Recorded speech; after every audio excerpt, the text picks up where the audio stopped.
There you go. I mean, boo. Wah. Hello, everyone. Hello. I don't know if you can hear it, because it's right next to my mic, but I am playing Uma Musume. Heckin' spooked. I'm playing Uma Musume. My TM opera is literally at the Ura finals, like the very last race. And I don't know if she's gonna make it, man. She's got first place at literally every single other race. And I was like, oh, I'm just gonna do a quick Ura finale run before I stream. And lo and behold, we're here. So I don't know if you know what? I'm gonna put my phone right up to the mic. Let's see if you guys can hear it. Let's see. Let's see if you guys can tell what happens just from the sound. They say that she's outclassed. They say that she's outclassed, but you know that's what they said about the qualifier. That's what they said about the semifinals. I'm just gonna skip. I'm just gonna skip. Just give me a second. Just give me a minute to find out if she's really outclassed. Oh, she's in 10th place. Just give me a sec to see if she's really outclassed or if that was just a bad, you know, run. I still have some alarm clocks. You can't hear it over the classroom music? Okay, cool. Cool, that might actually be better. Because she's losing pretty bad right now. No, wait, she's in 5th place! She's activating her skills. She's in 3rd place? It's getting to the point where they don't even tell you the place, so you just gotta watch. You just gotta watch and see. Is she gonna defeat Super Creek? Oh, almost! Almost! Oh my god, she's gonna- if no one else does any abilities- oh my god, she did it! Guys. TM Opera freaking did it! She won. Let's go. Stream's over, everybody. Hope you guys had a good time. Just listening to me react to TM Opera. Poggers, we won. Not rigged. All right, let's get to. Oh wait, no, I have to set up my tracking. Let me set up my tracking right now. And A Poland, we're gonna talk about Magritte today. Actually, we're gonna talk about Magritte today. So I'm glad you brought that up. All right, let me just get my tracking ready, and let's get to class. Hello, everyone. Hello. Oh, that's funny. I was looking at the thing that beeplebees, you were asking for help on the Digimon thread, and I was like looking at it. I was looking at like the deck that you were using. And they put all these ads away. There we go. Hello, everyone. Hello. It's me, Babinka Bear, your local sun bear, art history teacher and educational streamer. And today we are going to be doing some art appreciation. And I'm like looking down at my phone because I'm like, should I complete her story mode first? And then, yeah, you know what? Give me a second. Give me a second. You changed your deck, and then I will say hello. I know I missed some hellos from folks when I started the stream. Let me just finish TM Opera's, you know, story mode. I don't know. Now that there's no music, can you guys hear my phone? Can you hear the sounds of it? I put it on skip. Not that I don't care about her story, but I was like, this should just be a quick run. And then it wasn't a quick run. There we go. I got so many skill points. Let's see what I could do. Ooh, corner recovery. Yeah, let's do corner recovery. Confirm. Complete career. Nice. Now I have a fresh new Ura Finale champion. TM Opera. If any of you have me added on Uma Musume, feel free to use that gal for your legacies. Very nice.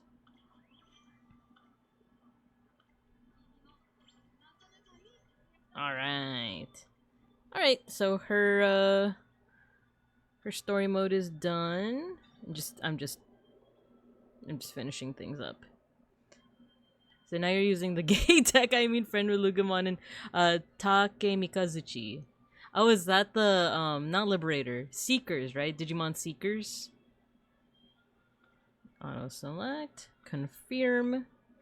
Alright. Alright, now to shut off the horse game. Nice, nice. Okay, cool. Let me put this away for now then. Okay, now let's get into the swing of things. Now class will start. Let me put on some music.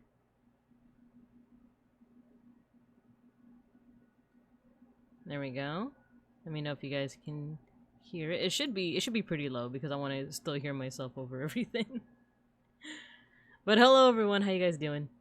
How's it going? Welcome to class. It's been a week. It's been a week. Let's see. We got Matthew with the We got Saribot protecting us as always. Folk, you got your stickers. Oh yeah, get your stickers, everyone. Get your stickers. Did you guys notice that I gussied up the classroom a little bit? No longer are there any trees in the way. I did some cleaning. At least in this part of the classroom. Don't worry about the other parts of the classroom. Seishun, you got your sticker. Beeplebees, hello. Hope she makes it. We can't hear over the classroom music. Oh yeah, and then April asked if we talked about Magritte. Yeah, you know me. I tend to to forget some of the conversation topics that I get into. I just get so distracted, but nonetheless, I feel like we have some good conversations. But today we're actually going to be talking about Magritte. Today is all about art appreciation, because I feel like it's been a minute. It's been a minute since we've done some art appreciation, ever since the hiatus, you know? I realized that art appreciation is actually one of the things I did right before the hiatus. But ever since then, it's been like at least a month, maybe even 2. So we're gonna go over some art today. Let's see, we have a couple of tabs here. So we're gonna talk about Renee Magritte, who is a surrealist artist, and it's why I have an apple on my head, by the way. And then we have some submissions by folks from like months ago. There's one submission from Dianork that like the link itself didn't work anymore, so instead I went to the artist. I went to the artist page on Twitter. So we have here Narissa devouring her Borgar, inspired by Saturn devouring his child. We have, okay, so this is the artist that Dia linked me a picture from this artist, but I don't know what picture it was because the link expired, or like the link didn't lead anywhere. So we're just gonna look at the artist. Then we have some ink art by Nathan Nunn. This was submitted by Matthew. And then finally, a Digimon design. This is like a new Digimon that got released recently, so I kind of wanted to analyze the design a little bit. But otherwise, that's what we have on the docket for today. Let's do some more catching up. Now, rigged. I decided to change my deck. Oh yeah, you're using the Fenrilugamon Takemikazuchi, one with Eiji and Leon. I still haven't gotten super far into Seekers. I just finished Eiji's story, or like the first, I guess, like chapter or full chapter, his section, and then I got into the part with I assume Leon, whoever Pulsemon's partner is. He like gets out of bed after like a bad dream, right? Or even a memory. A hacker's memory. No, that's something totally different. Let's see, almost forgot your sticker. Yeah, get your stickers, everyone. Get your stickers while they're fresh and hot. I'll take credit for planting the seed for this. Well, of course. I do like surreal art. I do like surreal art. So mayhaps you watered it. You watered the plant, but the seed was always there. On my head, you see. But you certainly watered it. Mire, hello. How you been? You know what's funny? I was thinking about you recently because I got a new tarot deck, which I can show you guys not today, but maybe tomorrow morning. It's a King of the Hill tarot deck. If any of you are on the Random Discord, I posted a picture. I was just so like entertained and charmed by it. And I actually did like a sample reading today for myself, and it helped me figure some things out. So, Leon, Eiji's best friend. Happy for you. Yeah, it's been fun because I haven't really been doing any tarot readings lately, and I feel like lately I have been at a spot in my life where I need a little bit more guidance with some decisions. So it's not, I guess, like not super huge decisions, but one of them was like, should I get into a new TCG? Because the Gundam TCG is coming out soon. Like, my local store where I play Digimon cards, they're gonna have their Gundam cards event soon. Like it's like the very first Gundam event, right? But I'm still trying to figure out Digimon, you know? So am I overloading myself by trying to learn another TCG? You know? Because then I have streaming, I have work, I help out with projects in the VTuber community and stuff. So any one of those things on their own is already kind of, excuse me, a lot. And I'm already like taking on a lot. But the thing is, ever since college, that's just been how I operate. You know, I always have a lot on my plate. I'm never just taking classes. I have like a part-time job. I'm helping out with like the Filipino community. I'm teaching at a Filipino school, and like, you know, I always had like multiple things going on, which didn't always work out well. Like, that was kind of my time to learn about like priorities, prioritization, and you know, that's where I had a lot of my failures, where I like ended up ghosting people because I was just so overwhelmed. And not to say that I don't do that nowadays either. I'm pretty bad at answering DMs, if some of you have noticed. In fact, I don't usually make a big to-do about new rules that I add on Discord and here on the channel, but every so often I will add new rules, and one of them is just I don't prefer DMs. If you can say it in like a shared server, say it in a shared server. But if it's something that is like really, you know, like has to keep between me and you, you know, then feel free to DM. But otherwise, I vastly prefer, you know, just chatting in a shared space. But yeah, how did I get into this topic? Oh yeah, like I already have a lot on my plate. I already have a lot on my plate, and I keep adding more. I keep going back for more crab rangoons, right? So I don't know. I'm kind of in a funny spot right now where I'm deciding like what to continue on with. She hates me. No, you're the best teacher's assistant that a bear could ask for. Yeah, busy Bibby. BB. Yes. But yeah, so today, with that all out of the way, today we're gonna be doing some art appreciation. Even though I already have some tabs that we're gonna be looking at. If you guys have any art that you like want me to take a look at, you know, I'll glance at it, and then we'll decide if we want to go over it together. But for now, we have, what's this? 1, 2, 3, 4, 5 things that we could take a look at. I didn't warm up my voice, by the way, so, you know, I might have to talk a little bit quieter. Or mayhaps I'll warm it up during the next break, but, yeah, well, I guess let's just get right into it. Unless, is there anything, any updates that I want to share? Other than the King of the Hill Tarot deck, and Digimon TCG, not much has been going on with the work. I feel like I'm finally kind of recovering from the vacay vibes, right? From going on vacation almost twice in a row. But now I'm also going on a third vacation, another like traveling thing. But that's gonna be in a couple of weeks, so don't worry about that yet. Don't worry about it just yet. But otherwise, I'm like, should we just go into the art appreciation, or should I ask how you guys are doing? How are you guys doing? How were things over in the classroom while I'm away, right? While I was setting up, I do have the, you know, when I came back from hiatus, the classroom was a bit overgrown. I was tempted to like leave the forest asset on in this classroom. Like, look how it looks if it's in this classroom. Not too bad, huh? It just oh, Owen, yo, hello, thank you for the raid. Hello. And then Mire, I did see your message right before the raid, so let me greet the raiders, and then we'll keep the conversation going. But hello, Owen, hello. How you doing? You're playing DDR. Yeah, it's DDR Fridays. Yo, welcome. Sparkly Race Cat raid. Hello, Patware. Howdy, sweaty Space Cat Raiders. Art history, is this new? Oh, the pet? I think I've had the pet on, at least for Mr. Pancakes and for the cats. I just don't remember if I've had it on me. Let me take the forest acid away. I was just showing how it looks. There you go. You got the cats. Impossible, hello. Sparkly Race Cat Raid. Hello, everyone. Hello. What was I gonna say? Yeah, we're gonna be doing some art appreciation today. We're gonna be looking at the works of Renee Magritte, who is a surrealist artist. We're gonna be looking at some contemporary artwork, some HoloLive artwork that is inspired by much older artwork. And then we're gonna be looking at some painterly works also having to do with HoloLive and other VTubers.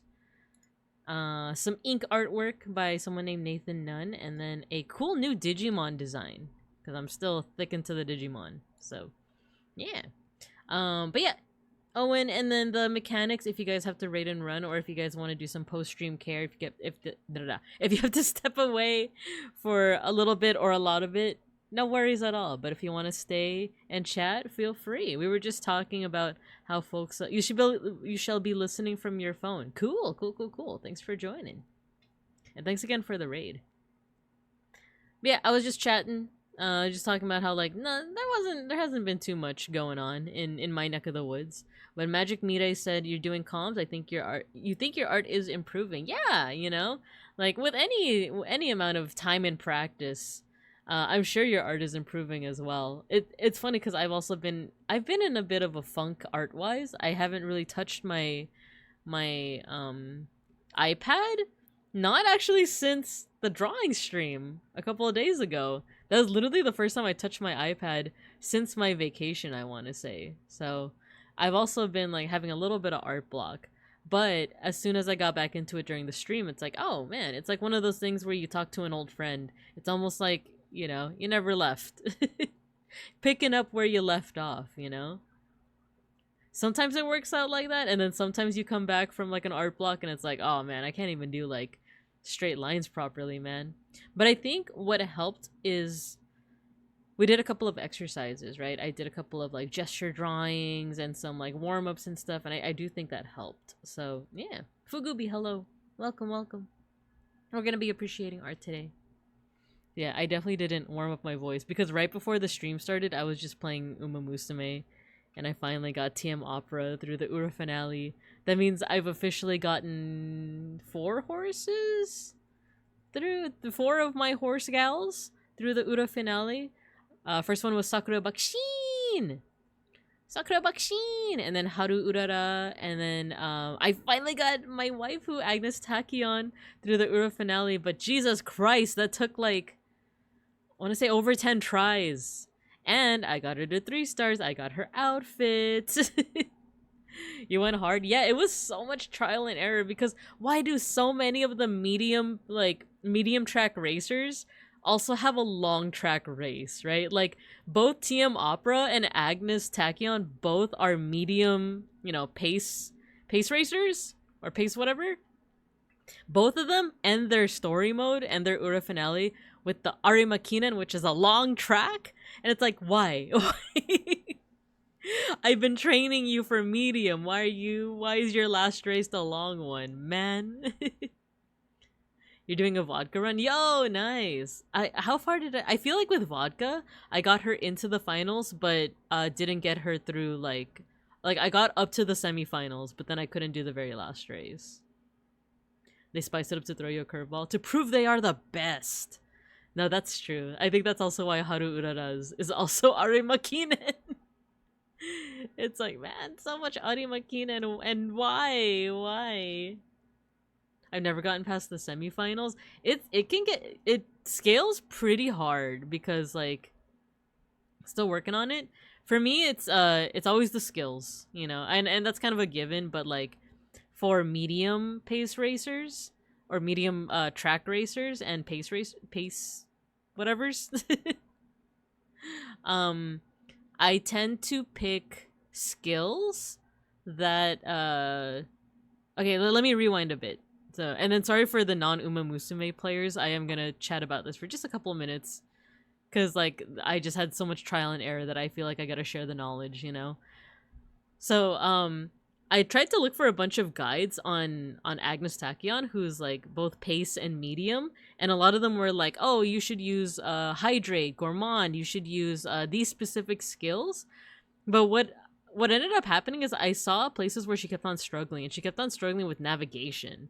Like she would get jammed up like in just a crowd of horsies and a crowd of horse girls. So I started giving her a bunch of skills that had to do with navigating. So I don't remember the skills off the top of my head. I don't remember the skills off the top of my head, but it's the ones that are like yellow orange with like the foot, you know? They're the ones that are like, increases navigation when in front of you is jammed up, or increases navigation mid-race. So that really helped. Hydrate is great when it procs, yeah. Well, do you do the thing where you have to build your wit up to 300 minimum, and then it causes like a it makes it so that skills have a 70% proc rate, which it's not 100, but at the very least, like you can count on at least a couple of them. Art funk, like funk art, like Robert Arneson. I'm actually not. I don't know if I'm familiar with Robert Arneson. Let me set up a private window for me to. But yeah, so I focus on that. Hydrate and gourmand. There are certain skills like hydrate, which like levels up into another skill like gourmand. It's good to have like the leveled up skill, but I got a little bit more success with Agnes in particular by doing just the level 1 skills, if that makes sense. So like what is it? The one where you get more I think you get more endurance when you swinging maestro. There's like a level 1 skill. I think it's like corner recovery. Like, instead of, you could either spend all your points doing corner recovery and hydrate, or you could do corner recovery and then level it up to swinging maestro, right?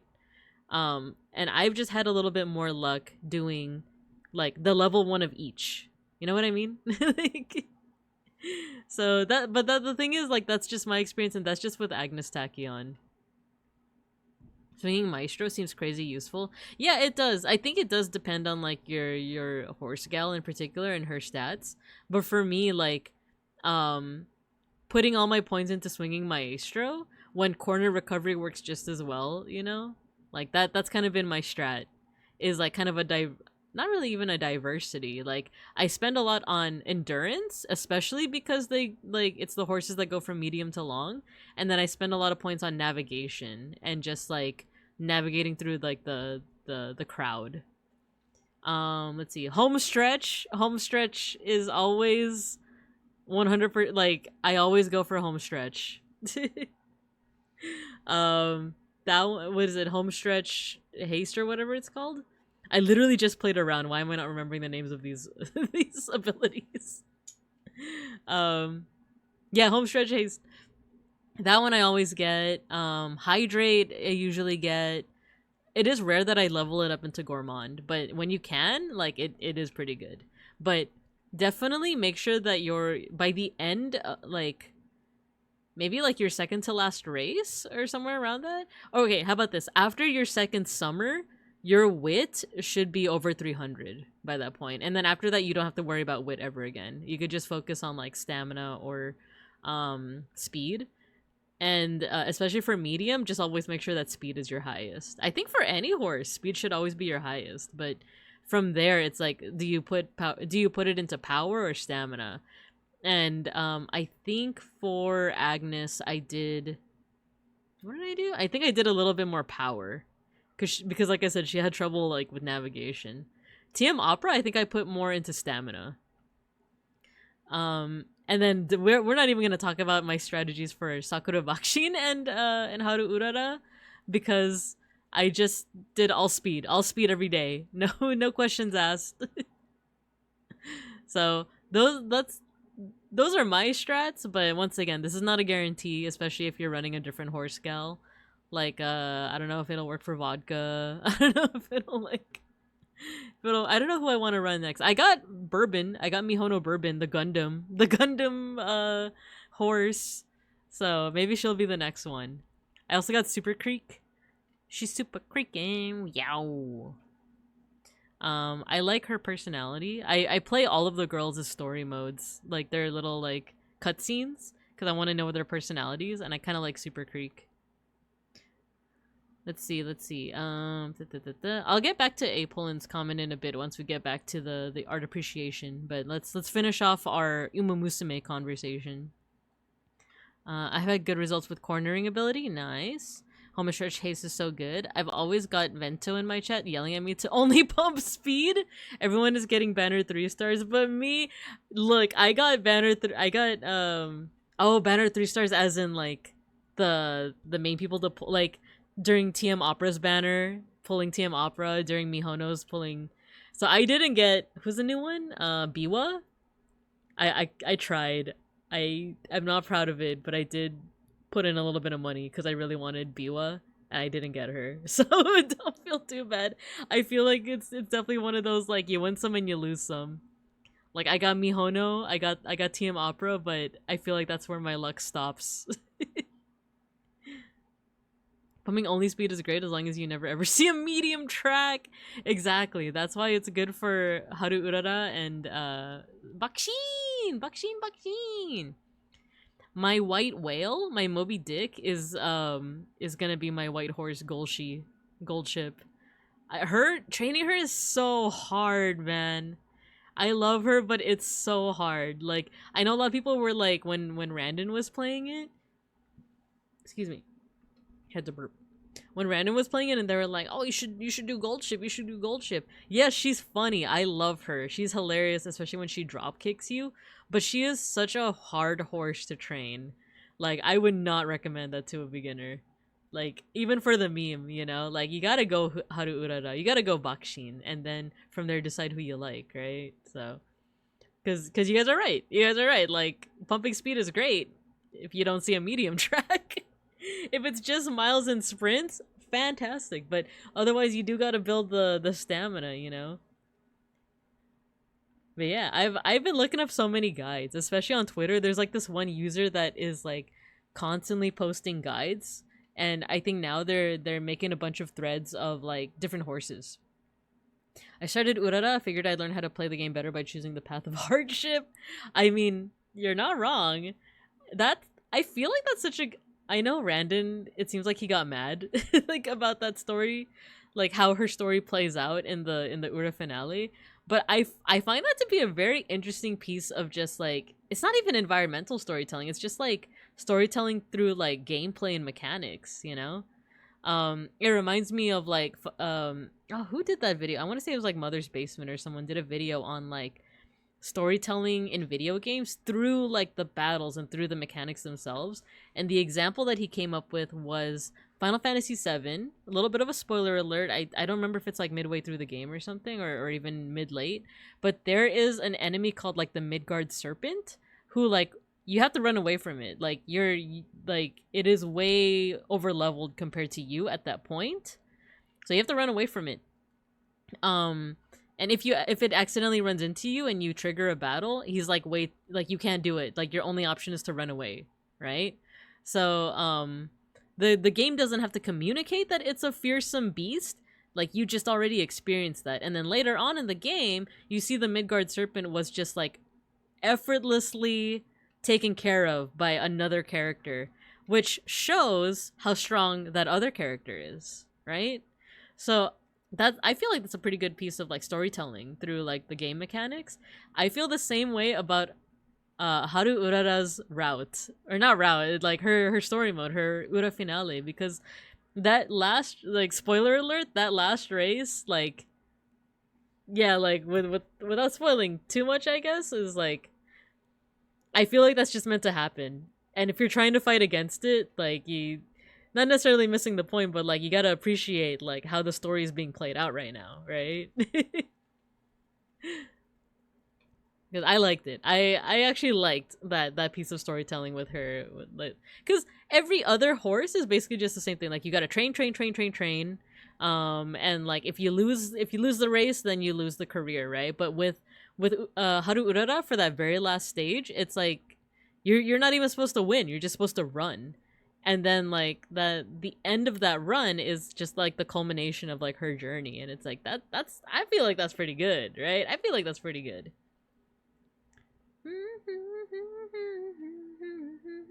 They do a lot of that. Midway and they throw King Halo into a race, she's almost guaranteed to get almost last place. Oh my gosh, I never noticed that. I played her cutscenes as well, her story cutscenes, and I know hers is like also like pain pecco. Like, you can beat it if you grind a shit ton, but is that how it's supposed to be, you know? Because I don't think her dialogue changes if you like win that race, right? I love that Urara smiles and waves at the camera no matter what place she comes in at. Right? I love that too. She could literally be dead last, which in some races she was. She could be dead last and she'll still be like happy and waving, right? And then she chills at a ranch and viewers across the world send her nice grass. I know, isn't that cute? I love that. I love that. But alright, I think that that should wrap up. Let's wrap up our Uma Musume talk. I'm still addicted. But let's go ahead and get into our art appreciation. So A. Poland earlier had mentioned a artist named Robert Arneson. He's minor, but it's an SF Bay Area cultural historic thing. Ah, okay. I'm not super familiar with NorCal stuff. He's from Benicia, California. I'm looking at him in another window, so that's why, you know, you guys can't see what I'm seeing. But cool, I'll keep him in mind. So yeah, let's get to Renee Magritte. The reason why we are in a very surreal space right now, because it's actually an homage to a couple of different artists, actually. Actually, let me see what Fugubi said. My YouTube short feed has been Uma Musume, clips from anime, facts about horses. I love it, but damn, all that from one short one day ago. Yeah, the algorithm be like that. I think I liked something Higurashi related earlier today, and my feed on Twitter is now just Higurashi and Umineko, which I like Higurashi, but it's just incredible how like one view. That's like, okay, like is not to get too into sticky situations and stuff, but I get scared sometimes when like I look at a certain account with the intent to block it. Like I see someone that I know that I want to block, like I don't want to like, you know, interact with them, but I get scared that like, oh, by clicking on their profile, is that making the algorithm be like, oh, she wants to see more of this. I would hope that, you know, Twitter algorithm is that like, oh, if she immediately blocked it, that means she doesn't want to see it. But then again, Twitter algorithm is a mess. But anyway, let's get back to Magritte. So, yeah, the apple on my head, the apple on the floor that you guys can have. Wait, can I even move that? I don't think I can. Can I move that apple? I don't think I can move the apple. That's for you guys. You guys go ahead and eat that. Don't make a mess, though. It's a reference to one of Renee Magritte's famous works. Let me see if I could find it. Or is there just a whole page of his... There we go. Is it? This is not Treachery of Images. This is another one. Treachery of Images is the one with the pipe.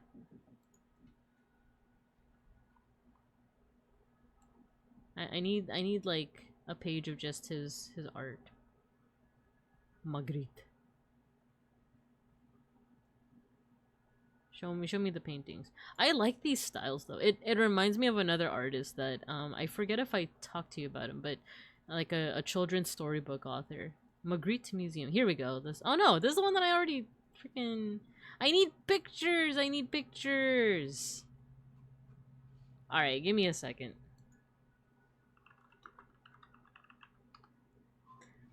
So let's talk about surrealism a little bit.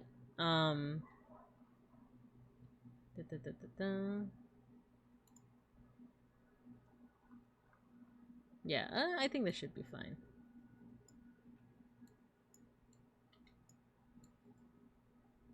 There we go.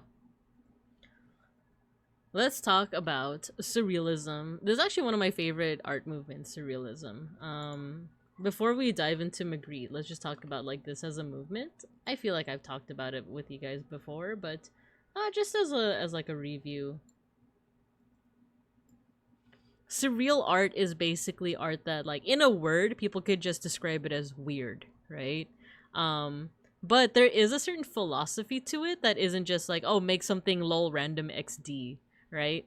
The whole thing with surrealism, at least in their manifesto, who was it that wrote that manifesto? But there was a surrealist manifesto that a whole bunch of different artists came together to write, and surrealism is very much based off dreams, like this dreamlike quality. How your dreams don't always make sense, but it does within the dream. So, for example, if I were to like recount a dream that I had recently, it might sound very strange, but when you're actually in the dream, everything kind of makes sense. Like, let's see if I can think of an example. Like, let's just say that you're at the grocery store and then you normally at a grocery store you shop for food, but instead here you're shopping for Cheetos. you're not Cheetos, not spicy Cheetos, not hot Cheetos, but Cheetahs, the cat, right? Maybe even Cheetah Girls. You're shopping and you put a cheetah into the shopping cart, but then as you're heading to the cash register, you're starting to get a little bit anxious of like, oh no, what if this is too much cheetahs? People are gonna judge me, you know. And then you end up at the cash register, but then but then somehow you find yourself at a swimming pool. But then you're stressed out about like, oh, did I pay for those cheetahs now that I'm here at the swimming pool? Like, there's no sense of like, oh, like, why am I buying cheetahs like an animal? How did I get to the swimming pool? What do I do? Why am I anxious about this, right? You're shopping for clothes at the soup store. It's full of soup. Why are you shopping for clothes at the soup store? Oh man, that one's such gold. Basically, yeah, something like that, where it sounds strange when you recount it, but when you're in the dream, it makes total sense. And you might even have your normal thought processes within the dream about something completely ridiculous. Oh, thank you for the pet pickles. Hello. Like that thing that I said of like, oh, you're anxious about like, you know, did I buy too many cheetahs? That's very reflective of like an actual anxiety thought that you might have in waking life. Of like, oh, am I buying too much soup right now at the clothes store? So there's like this dreamlike quality, basically, like that absurdity that you experience in dreams. That is what surreal art is trying to portray. That's trying to put onto like 2D, right? So it's not necessarily like, it's very easy for folks to just assume that surrealism is just like lol random, but it's kind of drawing on this like dreamlike quality. Let me see if I can find Dali with his ocelot. Oh my god, what was the name of the there was like an actual name for this ocelot, and that's what what's his face, Archer. Archer, like I think it was Babu. Salvador Dali, this is another surrealist artist. He has a famous mustache. He also had a pet ocelot named Babu. And if you watch the series Archer, which me and Beans really liked back in the day, Archer's one of many quirks is that he likes animals, including an ocelot named Babu. Let's see, can't say ish. I wore a spam t-shirt today. Yo, I love that. Grok has started calling itself. Oh, jeez. We live in the strangest timeline. So yeah, like with Dali's works, he has a muse, as in like I think it's his wife. Yeah, Gala.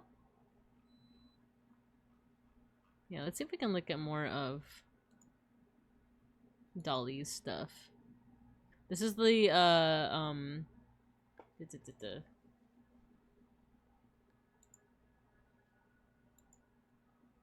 Persistence of Time? Is that what this one was called? And there's another Magritte over here. Here we go. Dream caused by a flight of a bee around a pomegranate a second before awakening.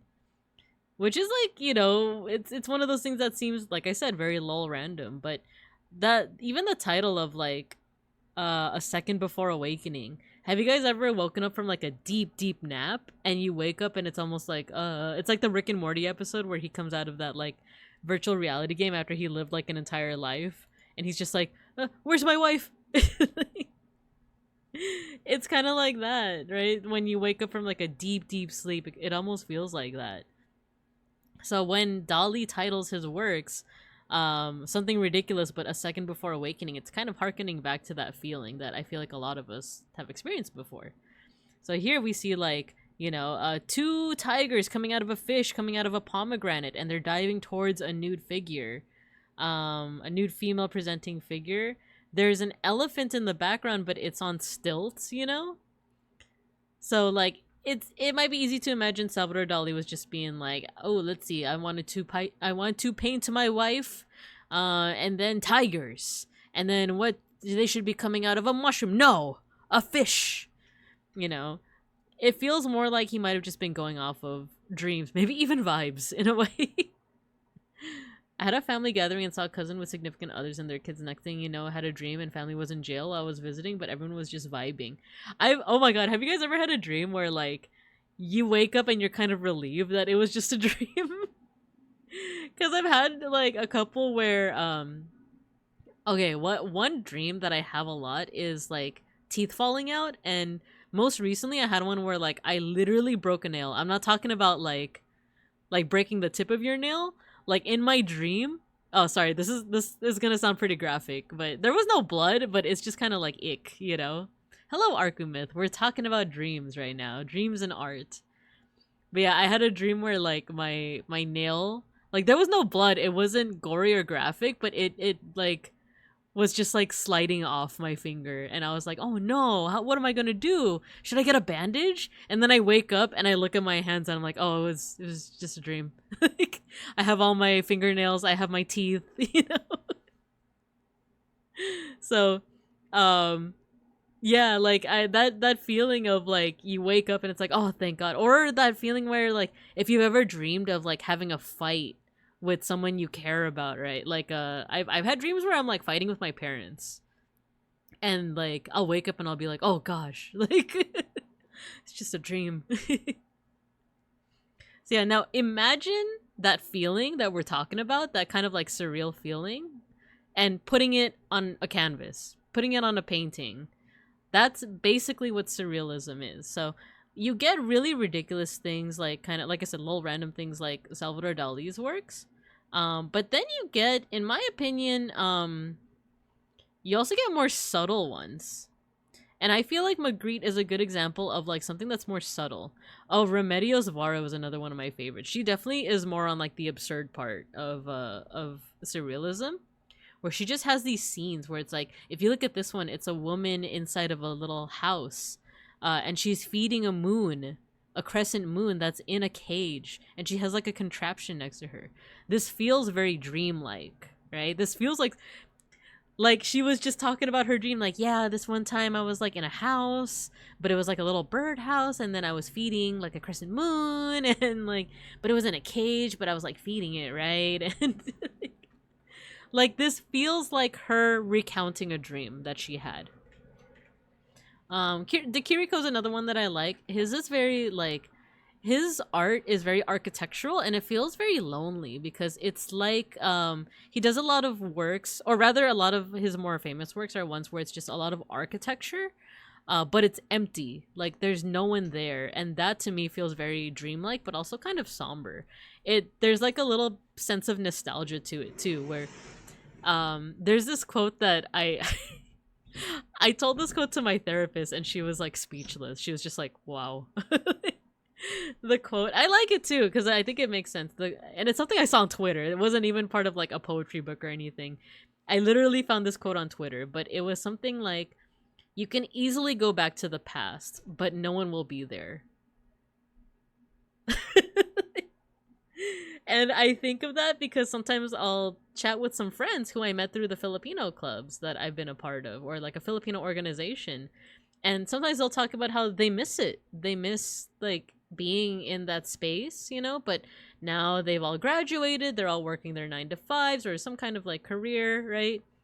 And it's like, you could easily go back to our college and go back to the Filipino club and say hi to like the folks that are there, but the space that you remember, the people that you remember, that exact, you know, like experience isn't there anymore. And when I say no one's there anymore, like, yeah, people are still there. It's just not the same cohort that you were there with, and the people that you were there with, they're off doing something else. So I think of that when I think of Dakiriko, because he has like these buildings that like they're so monumental, but no one is there.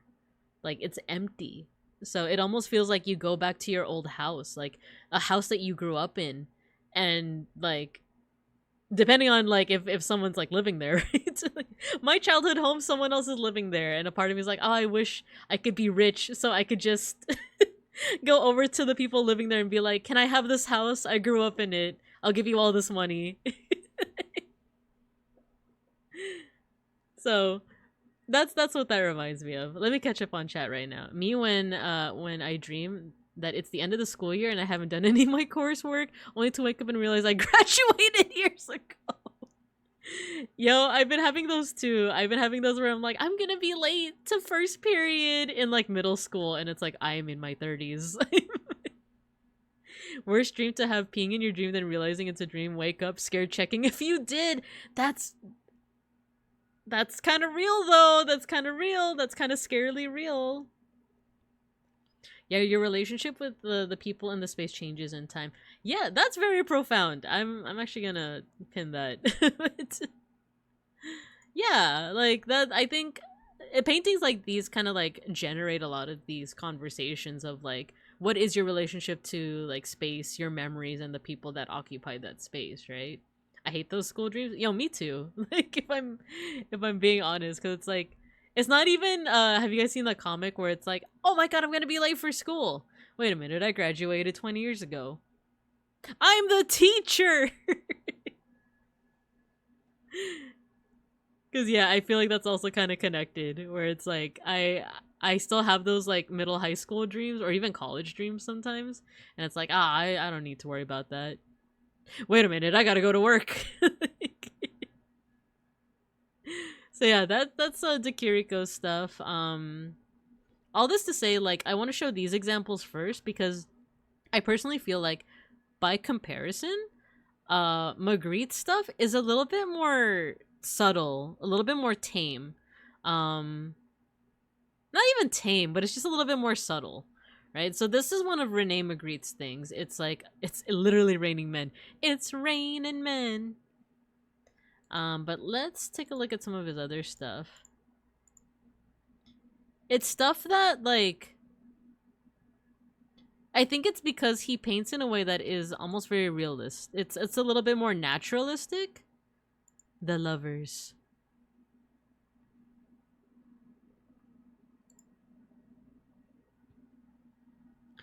I get those late to something dreams when I'm getting close to flying out somewhere. Oh my gosh, yes. Like, yeah, 100%. Like, if I have a flight, I remember one time I don't know if I ever said this to you guys before, but it was like a long time ago. I feel like it was when I first started streaming. I remember dreaming that I was at an airport, and I remember being like, where's our baggage? Where's our baggage? Did we forget our baggage at home?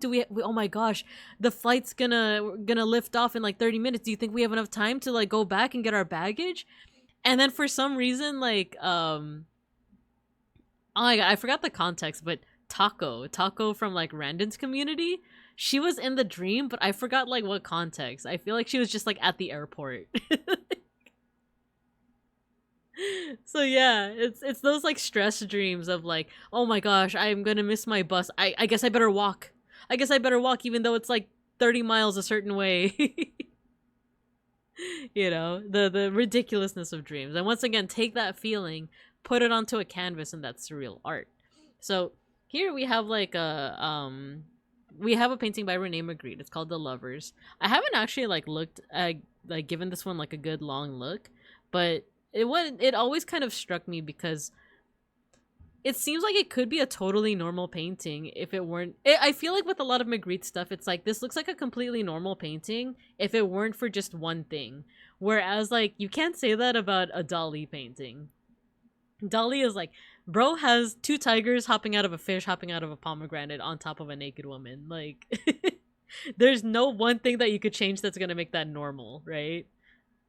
But here, like, this is two lovers kissing, but the the obviously like strange thing about it is that they both have shrouds over their faces. So it's like it makes you wonder what the context is, but at the same time it feels too ridiculous to even debate what the context is. Kind of the same thing with the "It's Raining Men." Golconda. Why is it not? Okay, that's just not working. Let's take a look at Time Transfix. This is another cool one. Admittedly, I'm not super like I really like his work of art that is just the apple, the guy with the apple in front of his face. That's the only one that I'm really familiar with. That and Treachery of Images, which is the pipe one that that A. Poland is referencing. This is not a ours. This is not a ours. I don't speak it of French. But I know that that's a reference to the pipe one, right?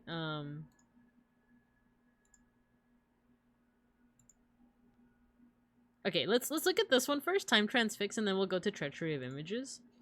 But this is another example of what I'm talking about. Like, if not for this train, right? This would be a completely normal picture. It would just be someone's like living room, right? There is a little bit of strangeness with how empty it is, right? Like, this seems a little bit too thin to be like an actual fireplace, right? There's no wood or anything. It's very bare, you know, and not the good kind of bare either. Oh,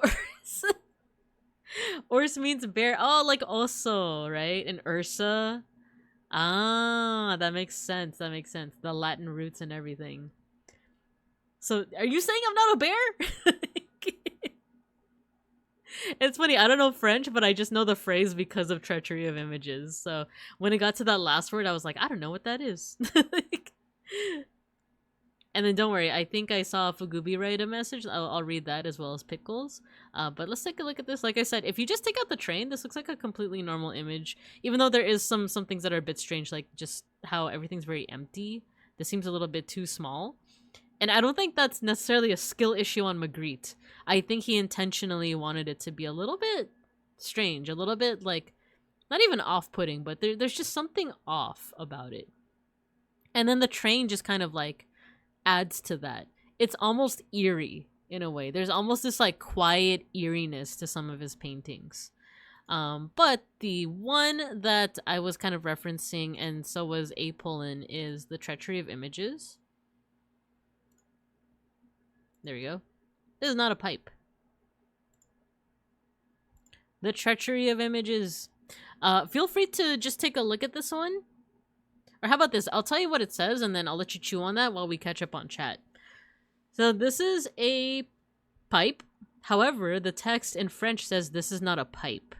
So I actually kind of like this one a lot because it actually helped my dad understand the point of abstract and surreal art. So I'll let you guys chew on that while I catch up on chat right now, because I know some folks wrote some messages. One time while driving, this is from Fugubi. One time while driving, I saw a school bus and thought, man, school is starting soon. Then thought, wait, I don't go to school. Flicked off the bus, but didn't realize it fast enough. I flicked off kids in the bus. Oh no. And then A. Poland is saying, this is not a bear. It's very clean and empty, like it's not lived in and just for show. Yeah, that's a good observation, Pickles. Yeah. Makes me wonder what We Bear Bears is in other languages. So sometimes a cigar isn't a cigar. Reminds me of the Fault in Our Stars cigarette metaphor. Inform me. Tell me more. Tell me more. Tell me more. Yeah, what is the Fault? Because Fault in Our Stars, that's written by, what is it, John Green? Or Hank? No, John. Hank is the brother that does the science videos, right? Yeah. Tell me more. Tell me more. But yeah, this piece of art right here, I showed it to my dad one time, and he actually I'll just say it was on view at a local museum. It was on view. I don't know if it still is. I actually haven't been there in a bit, but I brought my dad over to that museum one time. My whole family actually. And we were going through like the modern art stuff, and he's the kind of guy that's like, I don't understand modern art, you know, like it's stuff that like, oh, my You know, like when you guys were 9 years old, you could have done something better than this, right? Like, or you could have made art that looked better than this. So he's kind of one of those guys, right? That doesn't really like understand what the point of like surreal modern contemporary art is. And then we come over to this painting, to Magritte's The Treachery of Images, and then he sees that it's a pipe, and then he asked me like, oh, what does the text say? And I said, oh, it's French for this is not a pipe. And like he thinks about it for a bit, and then he laughs. He like does a little bit of a laugh. So and the thing with like, I just said that my dad doesn't quite get like abstract art, but he is by no means like dumb. He's like very clever. So he laughed for a little bit, and he's like, I get it. This isn't a pipe. It's a picture of a pipe. It's a painting of a pipe. And then I was like, yeah, like it's kind of like that. It's kind of supposed to make you think about like, oh, the text is true. This is not a pipe. It's a picture of it. But then he starts getting into this whole thing of like, well, yeah, it like makes you think about like the whole conversation of like, well, then the pictures that we're seeing, are they the things that we're seeing, or are they just representations of those things? In not so many words, but you know, something among those lines. Let's see. Hold on, I have to read it. I had to read it in middle school. I think I have the physical copy. Nice. Wenquil. Oh, we have an ad break coming up. Wenquil. But yeah, so my dad, like he had, me and him had a nice conversation just based off of this image and like what it's meant to represent. Counterpoint, it's totally a pipe, look at it. Alright, I'll let you guys chew on this, but while I send you to recess. While you guys are out having a ball in the recess place, playing with the soccer ball, I want you to think of it. I want you to think about, what do they mean by that? They show a picture of a pipe, but they say it's not a pipe. What does it mean? You're a nut. Crazier than a coconut. I get it. Chew on the pipe! You need to look up queel theory? Okay, I'll do that during the ad break.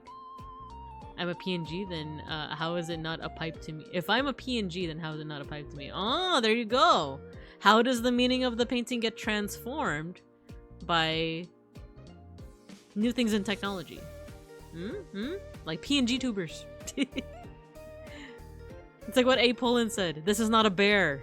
Or is it? I am a bear. I am a bear. Alright, I'll see you guys after the ad break.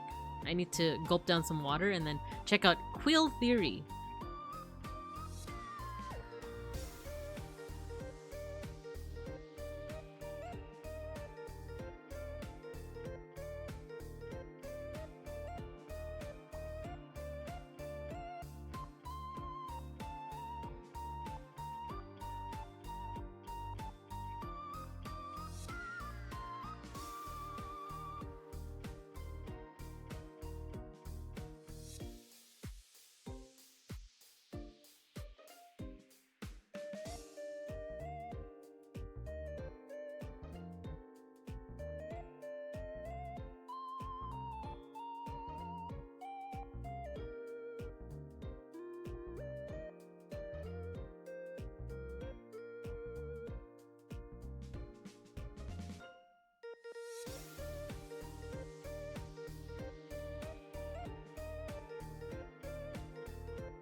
Okay, we're back. We're so back. And you guys didn't eat any of the cards. I'm so proud of you. Let's catch up on chat, and then we'll head back into the class, because I read what Apolin was recommending, and it makes sense, actually. So, let's see. Actually, that's a great idea. I've been looking for something to gently chew on pensively. Ah! Such as a pipe, or what Pickles is talking about, because I read your comment during the ad break. From what I remember, there are two teens that have cancer and become close. One of them keeps a pack of cigarettes and sometimes puts one in their mouth but never lights it. And I think the argument the character makes is that they aren't giving the thing that gives you cancer the power to do that. I don't think it was actually a metaphor in the literal sense, but it was memed as one. It's an interesting concept. Cause yeah, like it's like in that regard, it like things like cigarettes are very like symbolic of, like they literally do give you cancer in enough quantities, but it is also like has become a symbol for that as well. So I feel like there are a lot of ways that you could like analyze that. So let's get back to the classroom to resume looking at the pipe. That is not a pipe, actually. This is not a pipe. Not the bomb! Oh no. So, let's see. What should we go into first? Because I still wanted to talk about, like, so this image of, like, it is an image of a pipe, but in some ways, like, it is still a pipe, though, you know? So it goes into this conversation of, like, how, I guess, like, the separation between, like, the image of something versus the object itself. There's a George Carlin bit about Sigmund Freud, saying sometimes a cigar is a cigar. Is it kind of like the sometimes the curtains are just blue? Is it like that? Because I totally get it. I totally get the frustrations of like, why do we have to analyze this when like sometimes it was just like a random decision by someone, right? Especially in the world of art. Sometimes, yeah, I choose my backgrounds based off of color theory. I choose it based off like vibes, you know? Because the wall behind me, it is pink. It really could have been green. It could have also been blue. But in something like literature, if the author goes out of their way to identify curtains as blue, I feel like that is kind of indicative of something, though, isn't it? Because like they could have easily just said like she looked mournfully outside of the curtains, you know? Or she looked pensively outside of the dark and black curtains. And sometimes it's a big brown, oh no! A pretentious prop. So yeah, I think there's an argument to be made for either side. Sometimes the author or the artist or whoever creates a certain work, they do intend for something to be analyzed in a certain way, and they intentionally put in details like, oh, the curtain is blue because I wanted to like like, you know, pull on the assumptions of the color blue with an association with like melancholy, right? But sometimes it's just random. Sometimes I pick pink walls because I thought it looked neat and I like pink. Is a pizza still a pizza if it's missing one slice? Ooh, we're getting into paradox territory. The Theseus' ship, right? Is that the name of it? Where like if you have Theseus' ship but one plank of wood rots away so you replace it, but then over time you end up replacing every single plank on Theseus' ship. Is it still Theseus' ship? So stuff like that. And then right before the ad break, Apolin said look up quill theory. I don't even know if that's how it's pronounced. Quill? And of course, you could always trust Reddit. When has Reddit ever let anyone down? I'm being sarcastic. But explain to me like I'm 5. What is quill theory? Each quill is another step away from reality. One quill. If you ask me for a hamburger and I give you a raccoon. Ask for a hamburger and get something else. That's one step. 2 quills. If you ask me for a hamburger, but it turns out I don't really exist. Where I was originally standing, a picture of a hamburger rests on the ground.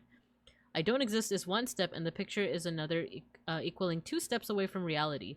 3 quills. You awake as a hamburger. You start screaming only to have special sauce fly from your lips. The world is in sepia. Awake is the first step, can't scream is the other, and the third is that the world is in sepia, etc., etc. So, it's interesting. It's interesting, like, how absurd are we talking?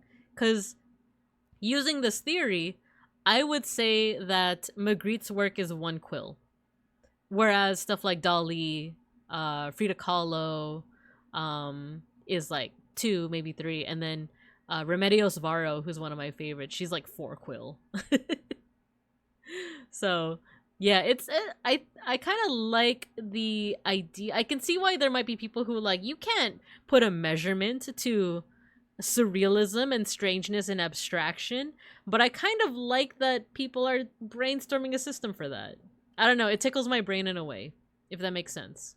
But I can definitely see people being like, you can't put a metric on something like that, but it's like, kind of like that people are trying though. There's a song by Psychostick called This Is Not a Song, It's a Sandwich. Is it a sandwich? Is it like a recipe? That pipe is actually just a very cleverly disguised car. Can't fool us. But becomes attack. No, don't eat the pipe. Don't eat it. There's tobacco in it. But if I ask you for a picture of a pipe and you give me a real pipe, is that 1 quill or -1 quill? Ooh, that's a good question, right? You give me the real pipe. Then you're just being super literal. I would say -1, but I feel like I should do like some kind of redeem with that, where it's like you gotta increase the amount of quills. And it gets more and more surreal. Like I'm upside down, I'm like sepia toned, I'm like talking like wah wah wah wah wah wah wah wah wah wah wah wah. And then to increase the quill, you guys respond like effortlessly. Alpaca, hello. Hello. We are talking about surreal art for today's art appreciation. It is very moshable. I recommend for later. Ooh, okay. I'll check it out. But yeah, so yeah, we're talking about Magritte's work. When is pizza not a pizza? There you go.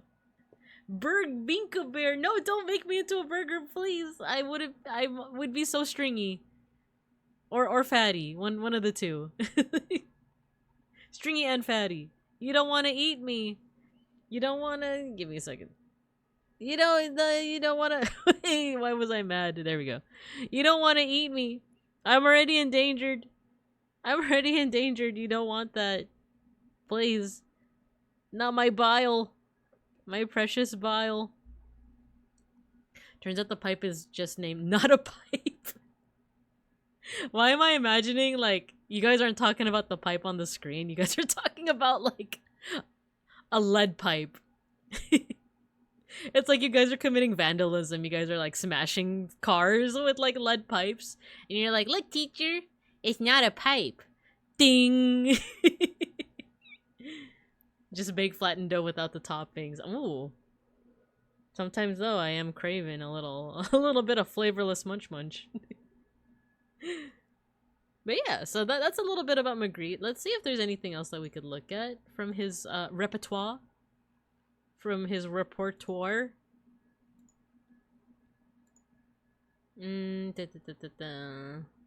values. Oh yeah! We haven't talked about the star of the show. The apple. Look at the apple in my head and the one on the floor that you guys are eating. It's based off this. This is 1 quill. There we go.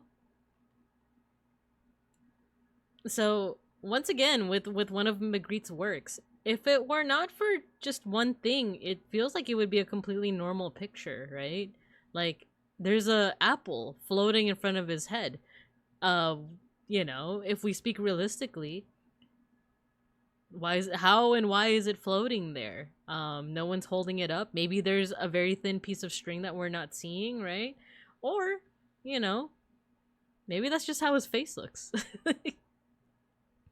Let's see. So, time to commit some non-violence. Takes out metal pipe. But you see, Matthew, it's not a pipe. This is not a pipe. Perhaps someone threw an apple at him for being a jerk. You know what? That brings up a good point. How do we know that this isn't something that's in motion, right? And coincidentally, we're seeing it right before collision.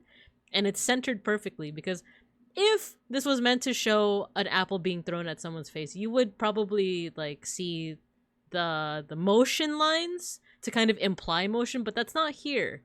But what if we're catching it right at the moment, right at just like the right moment, and the camera quality is really good, right? Is this Toho Bad Apple? Yeah, it is. Din, din, din, din, din, din, din, din, din, din, din, din, din. Actually, let me... I'm pretty sure it's on Spotify. What's stopping us from just playing it? You said the thing. Din, din, din, din, din, din, din, din, din, din. Or he's standing by in the apple tree and the apple is falling. Ooh, that's another one. That's another good one. Like, how do we know that we're not seeing a moment in time? That it's not just a magical apple that's floating, but it's falling, right? Because then that conjures up some imagery of Newton, right? Of Newton figuring out gravity, stuff like that. This is your standard texture glitch. Yo, there is an artist that actually, like, their work looks like PS1 graphics, but they are from, like, the 50s. Let me see if I can find them. I feel like I talked about them once before. I unfortunately don't remember their name. So artist looks like PS1 graphics, but they're like oil paintings, I want to say. Ding. Bum, bum, bum. Alex Colville. This is by Alex Colville. What? Okay, I need to know. These paintings are from the 50s and 70s. So before any kind of like really good graphics for video games, you might have Pong, you know, but not great graphics for video games, but it like reminds you of like PS1 graphics. Like it almost feels like we're looking at like a very polygonal, low poly, you know, model of a dog, right? This one is a little bit like less compared to the other two, but this one definitely looks like a PS1 graphic, right? And I think people in the comment section were saying that like the big thing is the lack of shadows. Like if you look, this woman's arm isn't really casting that much of a shadow. The dog is also not casting a shadow. Can we zoom in on this? I'm so curious because like, oh no, it's not letting me like zoom in. Unless... No, it's not. Wait. Open image in new tab? It's not letting me. It's not letting me. Yeah, right? Like, it just blows my mind how much it actually looks like it's PS1 graphics. How it looks polygonal, right? What were you guys saying? Motion lines are a post-camera concept. True, also true, right? So, like, with that in mind, this really could just be, though, actually, wait, the camera was invented by the late 1800s by this point, so, but, actually, it's funny. My photography knowledge isn't up to scruff. By this point, there were cameras, but I just don't remember, like, Accidental Renaissance usually captures motion, too. Yeah. The those photographs, right, that are Accidental Renaissance. I remember there was someone that critiqued the title of that subreddit because they were like, actually this would be considered Accidental Baroque, not Accidental Renaissance. I forgot what it was that they said, but I just found that funny. But yeah, like all of this information is being conjured up just from like all of this conversation is being conjured up by an image like this. Are we looking at a magical floating apple? Is it falling? Like, is it supposed to be like during motion? Is it being thrown in a certain direction? You know, if the apple was not there, would this be a completely normal picture? Because kind of like with the train one, without the apple, it feels kind of bare. Like it feels like not super lived in. Who is this guy? What's he posing for? Ooh, there's one button that's unbuttoned, you know? There's like little details that like conjure up all this conversation. And I think that is one of the beauties of modern and contemporary art. One of my favorite VTubers, Jufute Radin from Regloss, from Hololive Device. She's also an art historian. She talked about contemporary and modern art before. And she brought up a good point that I still to this day really think about a lot. And that is that with modern and contemporary art, it's not always about the image that you're seeing. It's not always about the content itself. It's about the conversation that comes up when you're discussing it. And that's not to say that older art, like ancient art, Renaissance art, didn't also have conversations about it. But here, it's almost like there's a lot of room for debate. there's a lot of like, well, what if this is representing this? What if this is representing that? Whereas like in the Renaissance, it's like, oh, the Mona Lisa. There's a bit of mystery as to like why she's smiling, but we know it's showing a woman who is smiling in front of a backdrop, right? With here, it's like, who is this person? What are they doing? What's this apple? What's the context of this? So there's a lot of conversation that could be generated from works like this. Even with contemporary and modern art that you don't like, right? Because that's a big thing with like modern and contemporary is like by the way, I feel like I've done this before, but I'm gonna summarize it one more time for any newbies. I keep saying modern and contemporary. That's because technically, especially in the art history world, modern art does not refer to art that is made nowadays. Modern art refers to work that was done around the advent of photography up until around the 1950s, 1970s. So that is like, yeah, like think 1890s to 1950s to the 70s. That is considered modern art. So that is like Van Gogh, that's Monet. And then everything from that period onward is considered contemporary. So if you see a painting that was made in the year 2025, that is considered contemporary. So some examples of contemporary artists would be like Yayoi Kusama, the one who does like the Infinity Rooms. I can't think of any other ones at the moment. But like, I think I believe this would be considered like right at the cusp of like modern contemporary, but I would say modern. But yeah, so like with these kinds of paintings, like a lot of the value, and not value, but like a lot of it comes out of like the conversation that is generated and the interpretation that's kind of generated from it. So yeah, that's why I've kind of become like a modern and contemporary art like apologist, because my forte is actually ancient art. I love ancient art, but whenever someone's like, oh, modern art, contemporary art, my 9-year-old could do that, and I'm like, actually, it's not about whether or not they can do it, it's about the conversations that they're generating. But also, don't get me wrong, there are some people who make contemporary art that it's like, it's very clear you're just in a gallery because you got the connects, you know? It's because you're rich. Not necessarily because like you're good at what you do, it's because you're rich. But on the flip side, there are also, in my opinion, some contemporary modern artists that deserve to be talked about, you know? I'm still on the fence on the banana duct tape one. I don't know how I feel about that one. Who is this apple and why are they bad? Exactly. But yeah, so that is a little bit of a foray into Magritte and into surrealism. Any questions? I'm gonna grab some water. I also smell noodles. I think Beans is making some cup noodles. If not cup noodles, then like the instant noodles. Give me a second.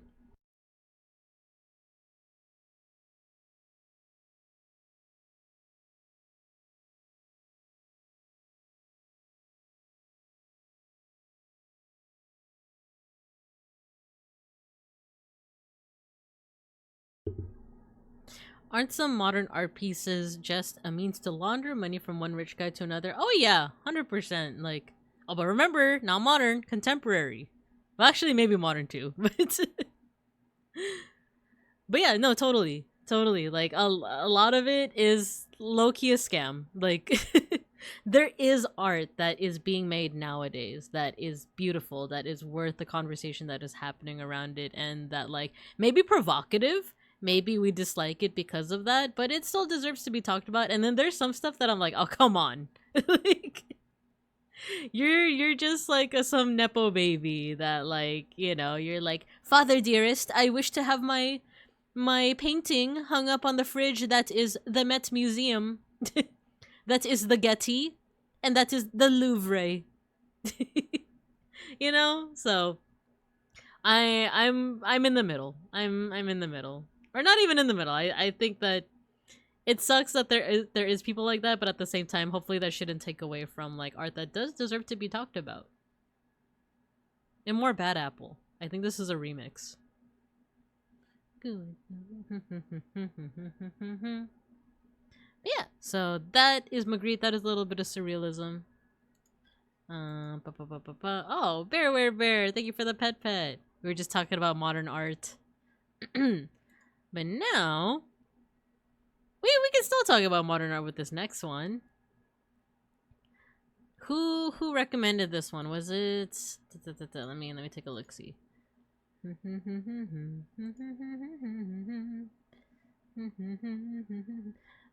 This was by Peck School. Peck School was the one. Banana taped to wall. Yeah, A Poland. I was just talking about that one. I don't know how I feel about that. I don't know how I feel about the banana taped to a wall. Like, cause it does generate it does generate conversation. For those that just joined in, like Bear, we were talking about modern and contemporary art. And how there is like a lot that deserves.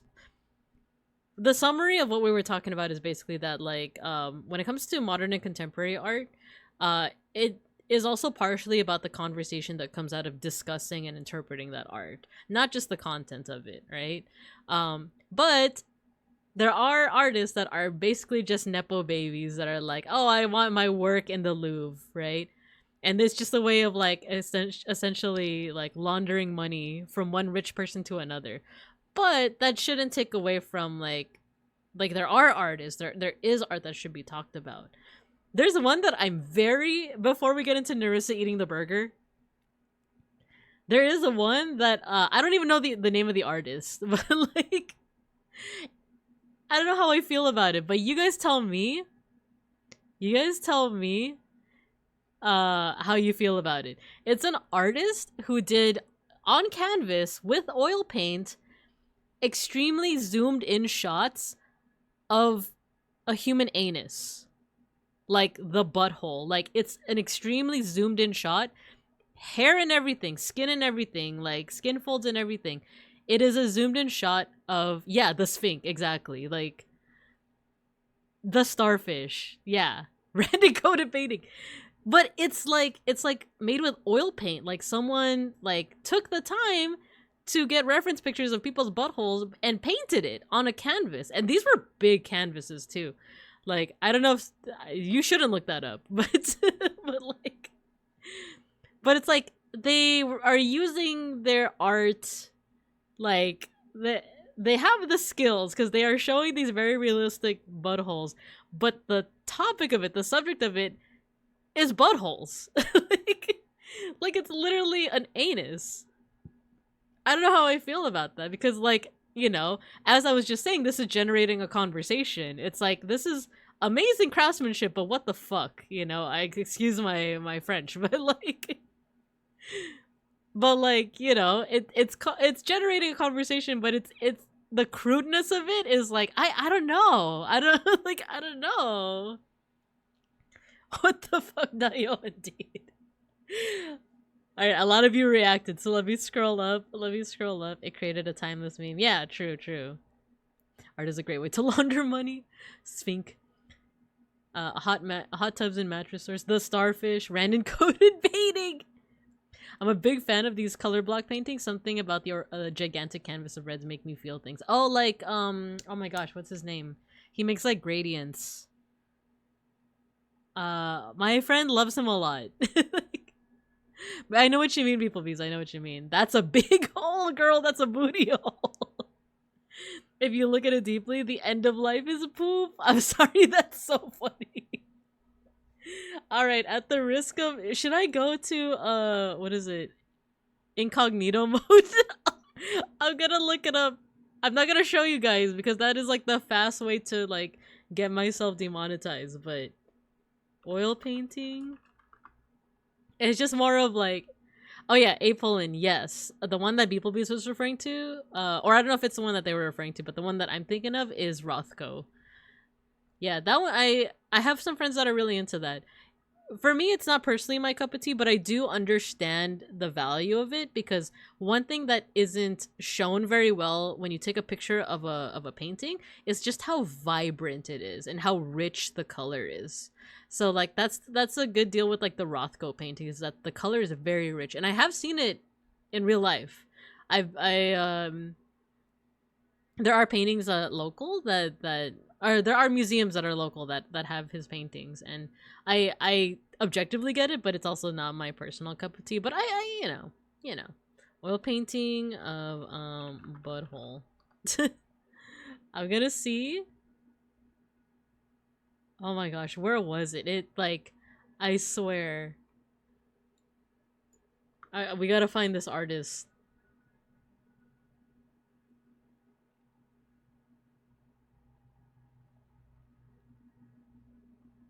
Ew, this is pretty interesting stuff when you look it up.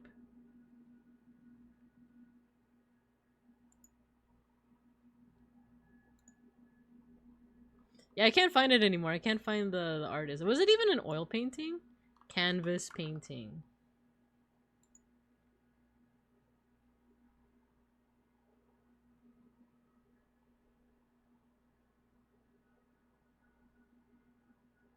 Nah, I can't find it. I'm just gonna have to go incognito mode and like actually find it. But just know that it exists. I have seen it. Not in real life. Let's see. Technically artistic nudity. Technically, yeah. Some are not well kept or preserved. They are very dim. Yeah. I tried looking it up and saw a bunch of oil painted penises. Yeah, there's an artist that paints with their thing. I've heard of that. I think it was like not America's Got Talent, but it was something. It was like, dang, you got a lot of courage for talking about that. There's probably copycats. Well, booty holes are as distinct as fingerprints. But yeah, before we get into Narissa, if you guys want an example of... Oh yeah, I was gonna bring up this guy too. Back when we were talking about Magritte. This is one of my favorite artists. This is Chris Van Allsburg. But his stuff is more so like very subtly surreal. And it's a good way to get into some storytelling. I read this as a kid. And my teacher made us like come up with stories. Like, oh, what's going on under the rug, you know?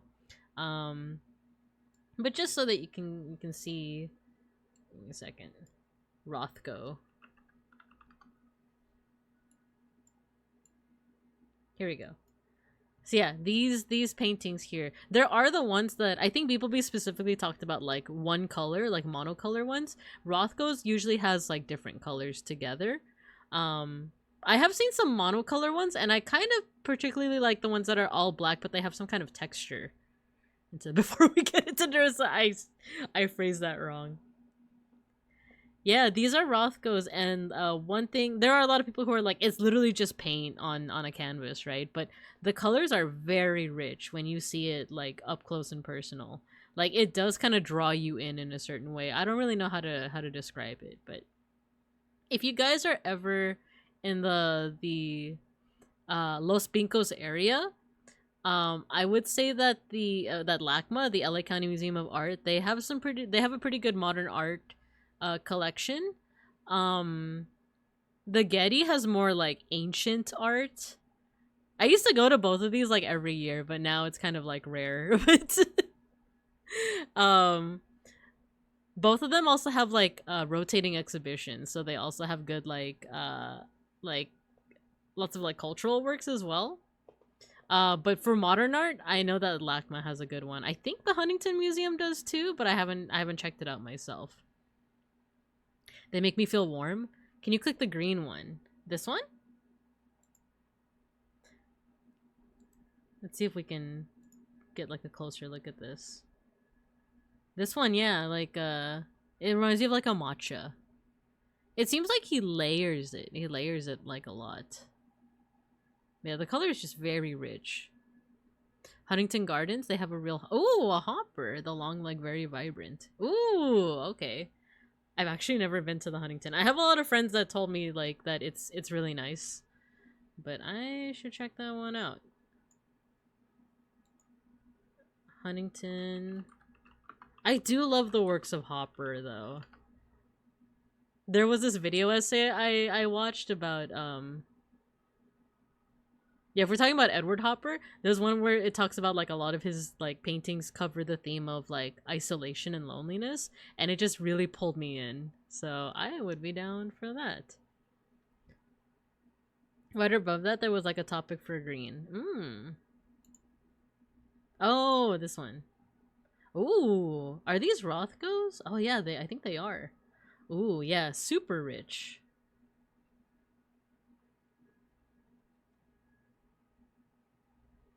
Also, the only famous place I can go to that's a few hours away is the Georgia O'Keeffe Museum. Oh, cool! I personally haven't checked out a lot of Georgia O'Keeffe's works, but once again, I have some because I work with like arts education. I have a lot of colleagues and coworkers that like they always talk about like their favorite artists. So I've heard the name tossed around a lot. But yeah, so those are some Rothkos. If you want vibrant, Theobald. Let me look that up. Theobald. Wayne Theobald. Ooh, wait, I like these. Oh my gosh, wait. I kind of low-key love this style. It reminds me of there's an artist right now. Oh my gosh, what song is this?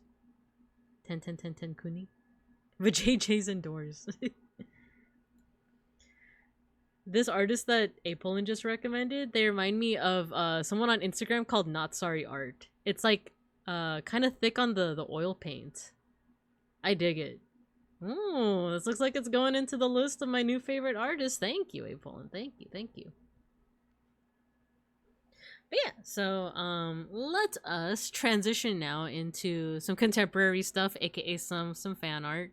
So we kind of have two arts that are kind of related. This is by Yume Otto 29, and then we also have the works of Neberdisk. I think this was recommended by Dianork, so we have some Shion. Wait, that's her name, right? Shiorin. He does large format, really stunning. Ooh! You're talking my language. You're talking my Babink language right now. My changwage. So this is a piece of artwork called Nerissa Devouring Her Burger. It is inspired by a work called Saturn Devouring His Son by Goya, I believe. I'll show you guys the original. More likely than not, you guys have seen the original, but you know, just in case. Goya, Saturn. It's a very, like, graphic piece of artwork. Like, it has like blood and guts and stuff, so if you can't you know, if you feel like that's gonna be a bit much, feel free to click off for about 5-10 minutes, and then we'll focus on just like the Nerissa picture from then on. Ew, that's right, she's American. My immersion, I shall unfollow. No. By the way, good evening, George. I talked about you during my Anime Expo recap, by the way. I was spreading lies about how you're like super nice and super generous and like, and that you and Beans were having nice chats about Gundam. I was spreading all the misinformation. All of it. Wasn't it like found in a random living room or something too? Wait, which one? The oh, the Saturn Devouring His Son? Is that the story?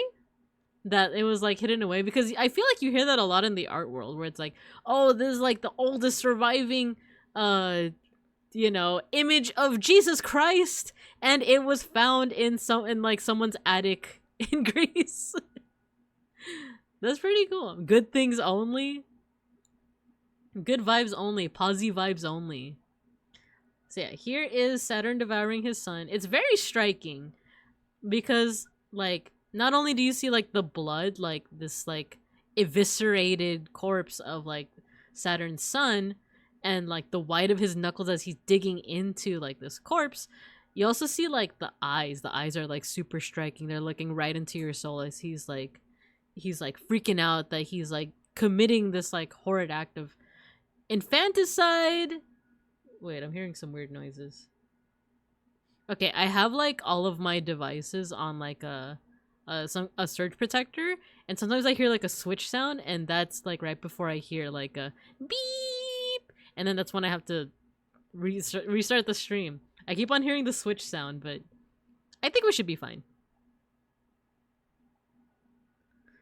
But I might have like dreamed that. No, I think you might be onto something. That is something that you do see in the art world a lot, where it's like, yeah, it was found in someone's backyard. I can't imagine having that hanging in your house, like half that. Can you imagine, like, Bibing Cubs, I want you guys to come over to my place for dinner, and then we're like eating lunch, and it's like, oh, The Goya? Do you like the Goya? My bibing cubs, what do you guys think? And you guys are just like, you know what? I don't have an appetite anymore. Also amazing that a classic painting can still have mimetic power even today. That is true. That's true. Like I love art that is referential to like some of the old classics. Like that's why I really like about a year back, no, a couple months ago, there was an event there was a project for Battle where all of it is just like famous artwork, but you replace the subject with Battle. I really like that project. I did one work for that one. But yeah, I love that kind of stuff. My favorite Goya black painting is The Dog. I want to see. Let me check it out. Let's see. Goya The Dog. Or doggy. Aw. Oh my gosh, wait. This is incredible. Let me show you guys. Oh my gosh. It's just a doggy. Like this is the whole painting. It's just a little doggy. He's looking longingly at something. Or maybe not longingly. Is it fear? Who knows? Let's see. Babinka devours her cubs. No, I would never. I would never devour the delicious, delicious cubs. Me the whole time. Yeah, as you're like side-eyeing, you're like, oh. I think Goya has much more brutal stuff. Sketches from the Spanish Civil War. Yeah, which makes sense, right? Like, you got that. There's like Guernica, for example, which wasn't by Goya, but like it kind of also kind of shows like a lot of the atrocities that you witness. Because also the thing with we were just talking about surreal art, but like abstract art, strange art like that, you start to see a lot of it right after World War One, and into World War Two as well, because now that was one of the first wars where you had access to photography. You had war photography, so people back home are able to see photos of what the battlefield actually looks like, not like romanticized portraits or stories of the battlefield, but actually what it looks like, alongside with like the increase in technology in World War One, where you have like mustard gas, you have like trench warfare and stuff. So you see like the dirty truth of what war looks like. Now that the masses have been exposed to this, there is kind of a connection between that and seeing like a rise in absurdity in art, because it's not just surrealism during this time, it's also Dada, which is kind of another branch of like kind of strange art, because it's a lot of people reacting. It's like, wow, like life really is meaningless, like what's the point of this? I should just make weird stuff. Like, and it's funny because you see echoes of this nowadays with like surreal memes, right? Like stuff that like feels very absurd, because like in many ways it's almost like a reaction to the absurdity of like what's going on in like politics, in like the world, you know. I went to Museo del Prado and got a print of another Goya painting. I would have gotten this too, but it's too spooky. I agree. Oh, Prado. Actually, Saturn swallowed all his kids whole. Get wrecked, Goya. I love that. But for OP. Yep, then he got killed by Zeus, if I'm not mistaken. Yep, 100%. Reminds me of Depression, Recession era music having a specific emo feel. Yeah, exactly. You might like the Anderson collection at Stanford, all post-war period, very unusual. Ooh, free to visit? A Poland is like coming out with all of the like good recommendations. I'm putting this in like a separate... There you go. I'm putting it in a separate window. At Stanford University. Okay. I wrote a paper in college about Dada. Get out of my head, Mika. Get out of my head. I got a print of the 3rd of May of 1808. What was the name of this good boy again? Oh, this is Francisco Goya's The Dog. When you say you got that dog in you, this is the dog.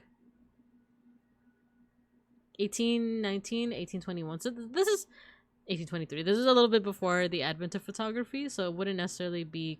I don't know if you would consider it modern, but they are cool.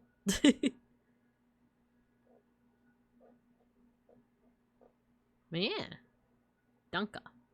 Just a scared little guy. I know, he's just a little guy. He's just a little guy. I want to see what Matthew said. 3rd of May, 1808.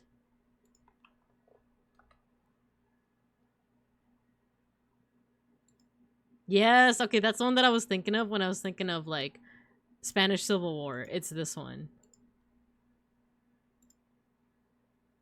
Yeah, this one's another, like, really striking one by Goya. Like, he's really good at just, like, this very striking, kind of emotional imagery, right? Oh yeah, no worries, Bear. Thank you for the lurk. But yeah, so all that to say, we have Goya's picture, and then we have what was used as that was used as inspiration for this, right? And that one hurts, right? But yeah, like kind of like what was said earlier, it's impressive that like a lot of these paintings still have a lot of mimetic reach. Like it's still recognizable, because this is just a funny picture of Nerissa, right? Like she's like eating the hamburger with her eyes all big, kind of the same with like Saturn. Here it's like a haunting look. Here it's almost like, oh my god, you caught me, right? You caught me. But it's interesting to think about and talk about like what images in art history go on to kind of have that kind of like mimetic reputation. So like, you know, the Mona Lisa, the Chester, just because of Gappas Battle, right? Not just because, but you know what I mean.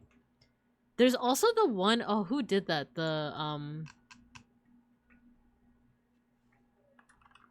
gonna look something up. I thought it was what's it called? This feels kind of Goya-esque. This is gonna be another painting that has a little bit of blood, but the famous one of Ivan the Terrible with his son. Like right after like he killed him in a fight, right? It has this very haunting aspect to it, right? And I think because there's like this the artist is very good with like expressiveness. This is another one that you sometimes see, right? In memes. Yeah, the 100-yard stare, which you also see here, right? In a different context, yeah. And it's kind of been like treated as humorous, like that 100-yard stare. But I don't know. I think it's interesting. It's interesting that like it bears repeating, even if it's become a little bit neutered, I guess the word would be. Because instead of the horror of cannibalizing your own child and like realizing, you know, the monster that you've become by doing so, instead it's like, oh, you caught me with my burger. Random neutered. If I were to attempt making a random fan art that is based off of a specific classic art, what do you think I should take a stab at? Do you think I should do like a random version of this? What would he be eating? Would it be like a Whopper? Like, what would I'm not saying that I will do it, but you know, let's just say that I'm trying to generate some ideas here. Right? Las Meninas, but with Randon and Casper. Oh my god, Las Meninas. I remember studying that one in college. Also, we glossed over it, but Alpaca, you did your paper on Dada? That's amazing. Oh, this would be a lot of people. Las Meninas. This one's really cool because you have the person... I've seen so many like art history video essays about this one. Oh, it's too big to zoom in. 3rd of May, but it's... No, I don't think I could do that. That one is like... That one is like, it'd be going too far, you know? Randon sitting at the counter at Nighthawk. Ooh, I do like myself the Edward Hoppers. If we were to do Las Meninas with like Randon and Casper, we would need like so many more people. We'd need like All of like the folks that Casper collabs with. I'm stealing all these ideas. No. But I want to do Painterly style stuff. It's been a minute actually since I've done Painter. You know what? I should just do random Painterly style. Yep, that's what that's the conclusion I'm coming towards. Wait, what if it's Magritte Apple Man? What if it's this, but it's an Orby in front of him? The only thing is that the Orby would blend too much with his face, right? But, ideas.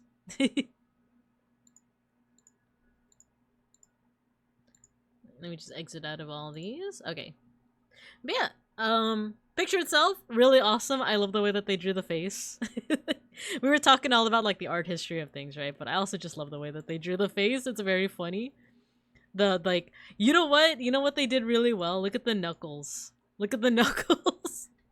Because in the original, it's Saturn, like, you see the white of his knuckles as he's, like, squeezing into, like, the corpse of his child, right? Here she's, like,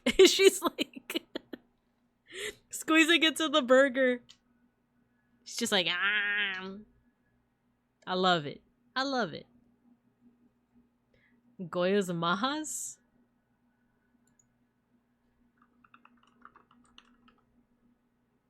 Maha's on the balcony. Ooh, that's a good one. Oh, and it's at the Met. The Met is always so good about like giving information with their paintings. I kind of like that one. Is it Randon and Casper gossiping? Who are these two in the background? Kind of like that. But alright, what time are we at? You know what? I'm gonna do let's do an early ad break so I can rest my voice a little bit, get some, oh, actually, Beans got me some milk. Cause after this, we have the works of Neberdisk, we have this work by Nathan Nunn, and then, actually, we'll see if we have time for this Digimon, because we yapped a lot already. We yapped a lot. Painter Oshi's like one of those Spanish ladies. Oh, he's famous for another painting of Spanish ladies. Malk. Exactly. Alright, get recessed. Get recessed. I'm gonna go ahead and force an ad break right now just to rest my voice, and then we'll get back into the swing of things soon enough. So see you in 3 minutes.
Okay.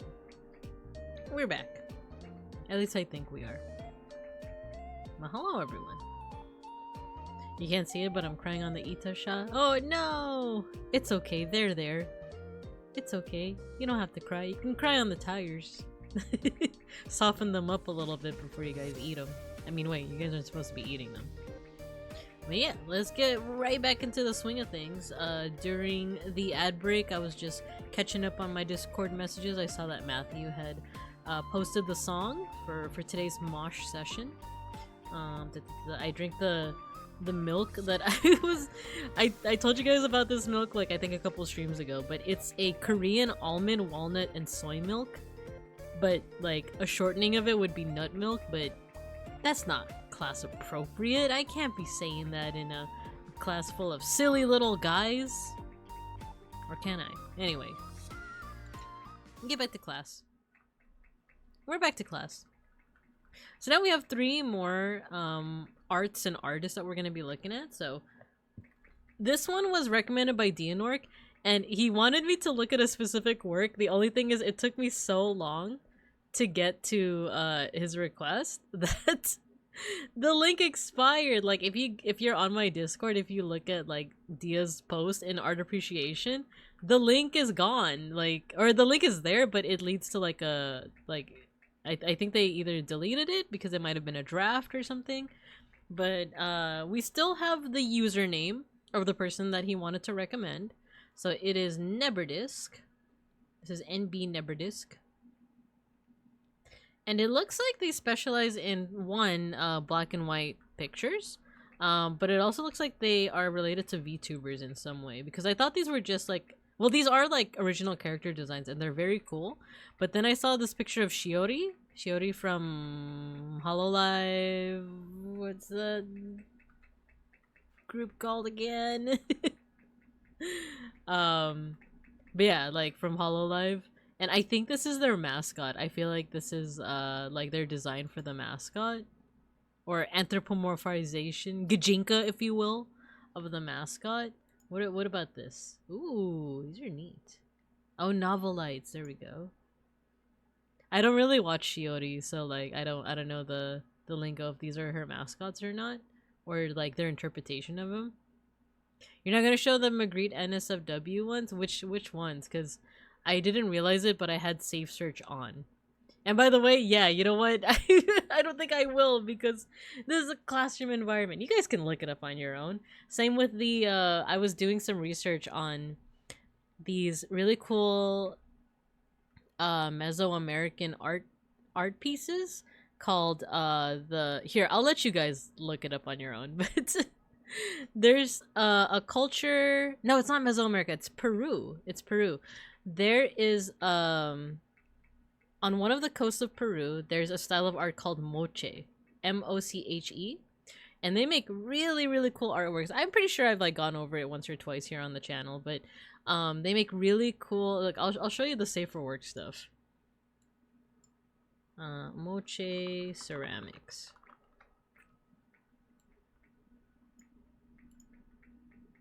See, they make stuff like this. So like doggy. And really cool portraits, like very like these portraits are so good that you can imagine that this was like an actual portrait of another person. However, another like really popular subject for moche artwork is the sex. And this is a classroom environment, so I'm not gonna show it to you guys, but you guys are certainly free to look it up on your own. Saku, hello. Welcome and thank you for the raid. How you doing? You're oh yeah, that's right, you're playing Final Fantasy IX. How you liking it so far? It's my favorite. It's my favorite of all time. It's the GOAT. How you guys doing? Hello, welcome. I'm Babinka Bear, your local Sun Bear, art history teacher and educational streamer. We're appreciating some artwork today. I was telling folks about a style of pottery of ceramics called moche. They have some NSFW in there, so I'm not gonna show it, but you guys are certainly welcome to look it up yourself. So yeah, how you guys doing? You were raging? Oh no, what part are you on, if you don't mind me asking? But hello Kigurumis, hello Aura, hello Seishun, hello Saku. Welcome, welcome. And then let me scroll up because I think I missed some messages. Oh, it doesn't watch Hololive Based. I still watch Hololive Device. Well, actually not so much lately, but I may not be as based as you think, George. I am, after all, a teacher. See, yeah, please don't get your account nuked. Exactly. I'm just saying that it is a thing. It has some artistic nudity in there, but some of it is just straight up a lot of sex. So yeah. Dagger decided to give us the sleep weed and run off, so we're going to where Freya is. Oh my gosh, I love where Freya's from, or rather that area. That is so memorable. I do remember the battles being kind of hard though, so just be aware of that. To try and save that kingdom from the black mages. Yeah. That whole like just the culture of like Freya's like I guess people. I don't know, they're really cool. It was really memorable. The boss battles were pretty memorable. Picked up Kina, let's go, and got a gold froggy. The swamp where you get all the frogs, that one's also super memorable. There's just so much like memorable stuff in Final Fantasy IX. That's why it's one of my favorites. But yeah, we are currently looking at a artist called Neberdisk. This was recommended by Dianork, and it seems like they have kind of horror themed Hololive artwork, because like if you look at this picture of like, oh, it's like an abstract Shiori. Yeah, a lot of this has like very like melty vibes, very like almost eldritch horror vibes. So if it doesn't sit quite well with some of y'all, no worries if you have to click away. And also my usual raid message too, if you guys have to raid and run, if you guys have to do any post-stream care, like get some meals, get some rest, no worries at all. But we are gonna be talking about some spooky art, which this actually reminds me of an artist that I saw recently at Offkai, and I don't know if they were at Anime Expo, but give me a second. They're called Balulax, and I bought a print from them because they made art of Magni and Vesper, and I just think that's neat. Here, you guys might have probably seen their artwork as well, but this is another kind of horror themed VTuber artist. Actually, these are all retweets, so let me show you their media. But theirs is specifically more, it's very, very detailed. Theirs is more so in like Dark Souls-esque. I think this one is more oh my god, what is that fandom? Warhammer stuff? Because this is Matara, right? Matara Khan. There's Korone, Zentreya, who else? I specifically bought like not Casper, I don't know if he's done Casper art, but Magni and Vesper art from him. So very cool stuff. But they also do Hololive stuff like this. So that's what that reminds me of. But kind of like who said it? I think Matthew said like it kind of reminds you of like Meguka. Become Meguka. Cause yeah, there's a lot more there's more playfulness with the color, but also it still dives into kind of like this eldritch body horror-esque style. It's also kind of wispy and ghostly in a way too. I kind of dig that. Kind of giving me like Higurashi Silent Hill vibes with it, right? Let me catch up on chat. But I'm gonna stop and do offline grinding for the next week. Yeah, no worries. This gives me, yeah, Madoka Magica vibe. Oh no, it's Fugubi that said it. Become Meguka. Yes, so that artist, oh my god, what were they called? I know who you're talking about. They have like almost like a children's storybook style, and that's what makes it so creepy when they're fighting the witches, right? Because it feels very out of place in like the anime world, and it is almost like an anime Uncanny Valley vibe. Magni where? Ooh, you know what? What's Twitch's limit on gore? I have something I want to put in art appreciation, but I don't know if Twitch would like it. Send it in art appreciation. Just make sure to put a spoiler tag in case there's folks in the Discord that are uncomfortable with it. I have no problem with gore, but feel free to send it and I'll make the judgment call from there.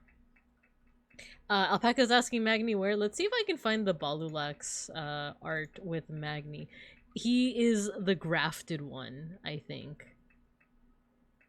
It was a while back though, so let's see if we can find it.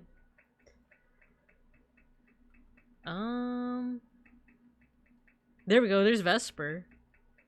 We have Vesper. He's the impaled one. This one's cool. I like any art where Vesper is actually a vampire. But also I like the impaled, right? Like Vlad the Impaler. He has this spear, right? And then where is the Magni one? This is the Altair one. He's a snail. He's the Demon Lord Snail Tear. This is Axel. He's like a hellhound, I think. Axel the Black Chain. And right after is Magni. Here we go. Magni the Grafted. Senpai's one and all bear witness. And like, it's Magmo! I love this stuff. I love this so much. I would only wish for more like horror style stuff of the Tempest boys. There was another artist that did like all the Tempest boys as villains, and I was like, I love that. I freaking love that so much. Let's see. Matarakan Tyranids. Almost forgot your sticker. Yeah, get your sticker. You've seen that one? Yeah. It's very like body horror. Which, like, by default, Magni's whole lore is very, like, body horror, right? So, I love this work, and then concentrating here on Nebrdisk. If Balulax is more, like, Dark Souls Elden Ring, this feels a little bit more like Silent Hill, in that it's less kind of overt body horror and more, like, subtle. Like, you get a sense more of, like, the transformation of it. It's just as disturbing in a way. I think there's like cool stuff to like it's cool that artists are experimenting with this because it is kind of this the fancy word would be like juxtaposition. Yeah, more suggested. Yeah. It's especially with this one. I'm kind of a fan of this one. Because you can only tell that it's Shiori because of her hair, right? But everything else is being covered. Ooh, you know what? This is a bit of a jump scare. This was like a little bit of a jump scare for me. I'm gonna zoom in. If you guys don't want a jump scare, I'm just gonna tell you what it is I saw. There's a really realistic eye when you scroll down. So ready? I'm gonna scroll down. 3, 2, 1. Like, that realistic eye, teensy bit of a jump scare because it's like, it's almost hidden. And when you see it, it's like, it's like a little bit unnerving, right? There's one artwork that like actually gave me like an art jump scare, and I don't know if you guys have seen it as well. I don't even know what fandom. I don't think it is a fandom. I think it's just the artist's original work. I'm not gonna show it because it freaked me out too much. But it's a guy. I want to say like I don't know if it's like a persona or that's just how their OC looks. They're looking in a mirror and they're all freaked out, but the back of their head has a face. And it's like smiling evilly, and it's just dark enough, it's just camouflage enough in the hair that you don't see it until you zoom in. You have to zoom into the art, you see the face, and it's looking straight at you. And that's the first time I've ever been like jump scared by a piece of still art, mind you. This wasn't a GIF, this wasn't one of those like jump scare like, oh, it's the girl from The Ring, ah, you know? It's a still image, and it scares you just by scrolling. Like it'd be like if I'm looking at this artwork from here and I scroll down and then suddenly realize there's like a super like realistic face looking straight at you, you know? So it's kind of giving me that vibe of like it's a little bit more scary because you don't know what's underneath those like bandages, those brush strokes. So that's a pretty cool use of like, I don't know, like I said, that a little bit more subtle horror. I think the beauty of that is that like the Hololive gal's very cute, you know? So to see them kind of like turn into like horrific subjects for artwork is like, ooh, it's a very interesting juxtaposition. So yeah, that's the work of Nebrdisk. If you guys want to see their work. I forgot to link the other works from before, but you can also find them in my Discord, in the Art Appreciation channel. Let's see, what have we here? Alright, two more things. Two more things, and I think we'll probably call it from there, because my voice isn't totally dead so far, but I am starting to get hungry. And I'm craving ramen.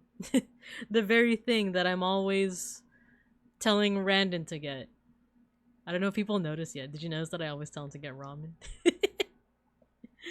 I just happened to find something on topic, going to throw it into art appreciation. Sure. We'll see how my energy levels are going. If I'm not able to get to it today, I'll get to it during the next art appreciation, but I feel like I might be able to. Okay. Oh yeah, and I think beeplebees also said that you wanted to. Oh, yes, we've talked about that artist before, Aura. But I'm down to show them again. Yeah, I know exactly which artist this is too. I have him saved under my favorites. But okay, this one that we're looking at right now was recommended by Matthew. This is the art of Nathan Nunn. I think you also posted their full like channel too. So, did an ink drawing poster today. A bayonet is a weapon with a working cat on either end. A quote attributed to revolutionary John McClane in opposition to World War I and workers slaughtering one another for imperialism. The whole slogan is from a song, Don't Sign Up for War. Ah. I remember recommending them because spooky art. Okay, we could also take a look at their spooky art if you want, if we want to continue the theme. Because we were talking about World War I earlier in the stream as well, so this still relates. But let's see. Ooh, they also have this, like, medieval style. I remember. Oh, the one that Aura posted. Yeah. I thought, like, oh, the cats are spooky? They got a lot of cat, like, pet stuff. Oh, look! Medieval Tyler Shipley. Aww. New Horizon. A space for all. The graphic design for a lot of, like, communist propaganda, like, regardless of, like, politics and how you feel about communism and everything, the graphic design was pretty banging. It's pretty banging. But yeah, let's, we'll focus on this one. So it's ink. I want to say I've never worked with ink, but technically if you've ever worked with like pen, you've worked with ink, but this looks like it's like ink and brush, right? I do like, just kind of like on the artistic side, I like that we're seeing a whole bunch of different, what's it called? Like, you have like your wide, broad strokes right here, and then you have your thin ones to make texture right here. And yeah, it's very, I think, World War I and World War II propaganda cartoons are always very interesting. Like, there's a reason why history classes make you analyze them, because it just says so much about the time period they were made in. And it's true nowadays, too. If you look at some of the political propaganda that, like, people are still drawing nowadays. I'm not even talking about photos. I'm talking, like, people still do, like, cartoons, right? So, even that, very indicative of, like, what people were concerned with, the critiques of certain things. Not a full picture, of course, because for every person that like saw this piece of propaganda, there's probably one that was the complete opposite, right?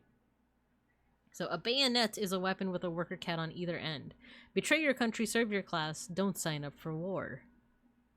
Mouse is so odd. You know what's interesting? I feel like everyone in my generation in high school read Mouse. I have not.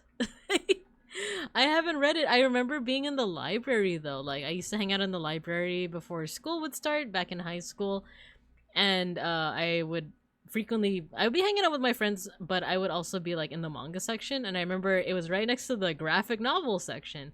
I would see Mouse so often, and yet I never read it. I do hear that it's good. I hear that it's good, but yeah, I just haven't checked it out yet.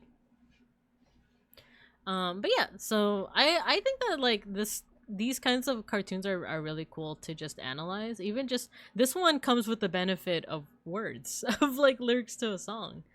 A bayonet is a weapon with a worker cat at either end. It's to me, it's kind of talking about this, you know, you're fighting for your country, but on either end of a weapon is someone who is killing and someone who is being killed, right? So especially if this is an anti-war message, then it's probably saying something like, what's the use in it, right? What's the use?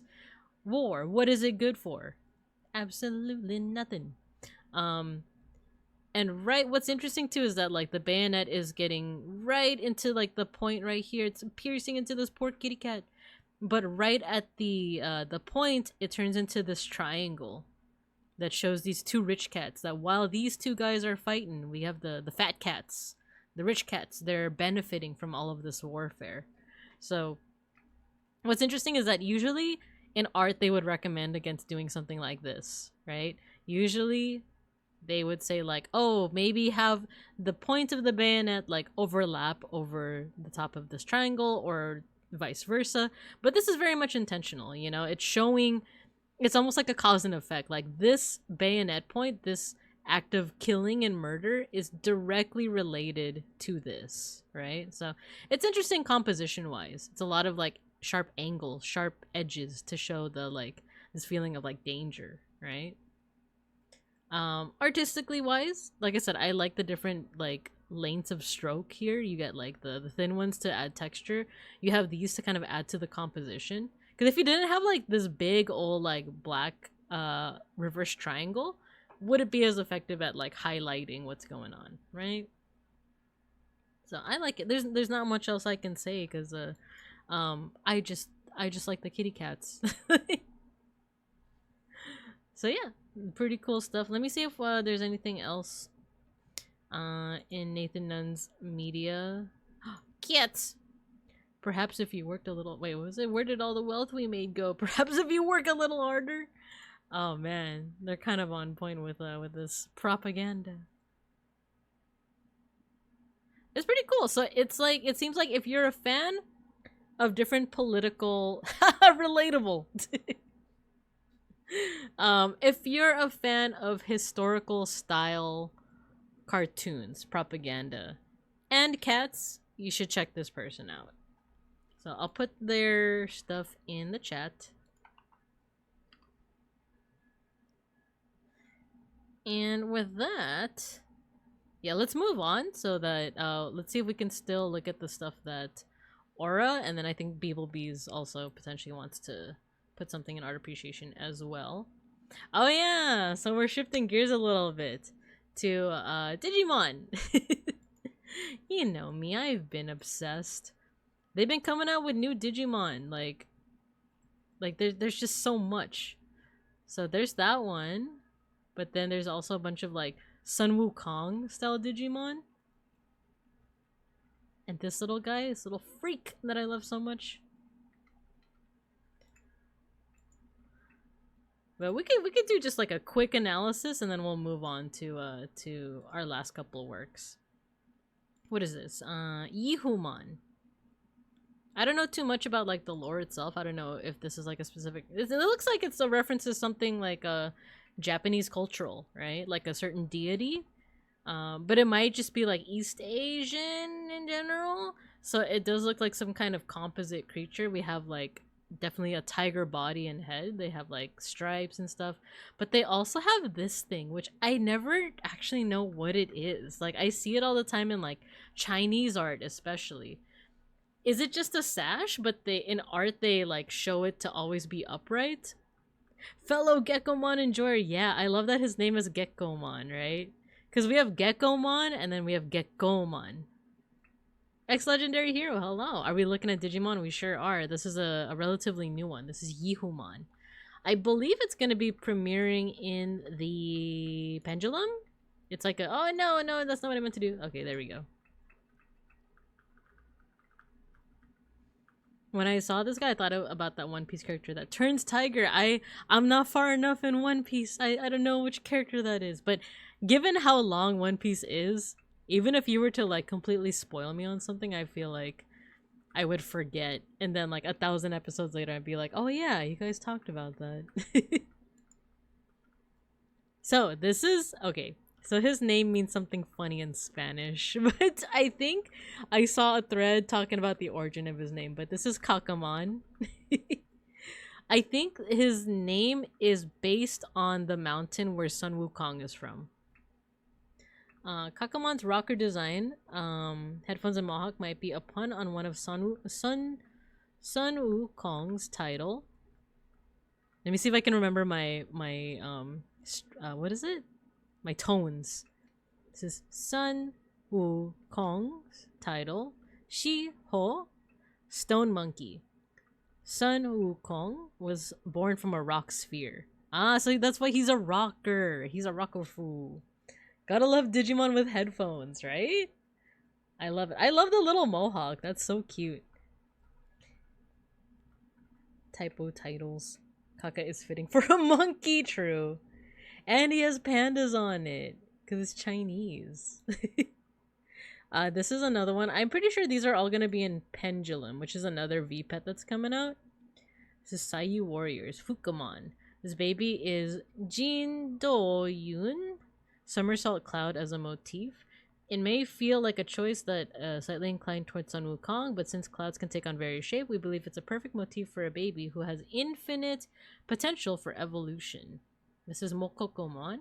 Silhouette that would be seamlessly linked to all three new child Digimon in mind. Ah, okay, okay. Monkey. Hujiamon. This is a strange fish known as Hujiao as a motif. This one was designed to have the basis for aquatic species Digimon. And then we have Hajamon. Takimon. Like Takis! EP will be off now. Thanks for the stream. Thank you, Alpaca. Thanks for tuning in. And thanks for telling me that you did a paper on Dada. I'm so curious about that. And he has pandas on. Oh yeah, sorry, but none can dissuade me that Etamon isn't Supreme or Deputymon. Oh yeah, Etamon, he's starting to grow on me. As a kid, when I was growing up, I was like, oh brother, not the Elvis impersonator. But I'm getting more of an appreciation for me. Pandamon cameo. I love Pandamon. I love him. The Takimon, and then Hakubamon, which is the white horse that the priest rides on. Aw, these are so cute. But yeah, I just wanted to also, Wonkomon!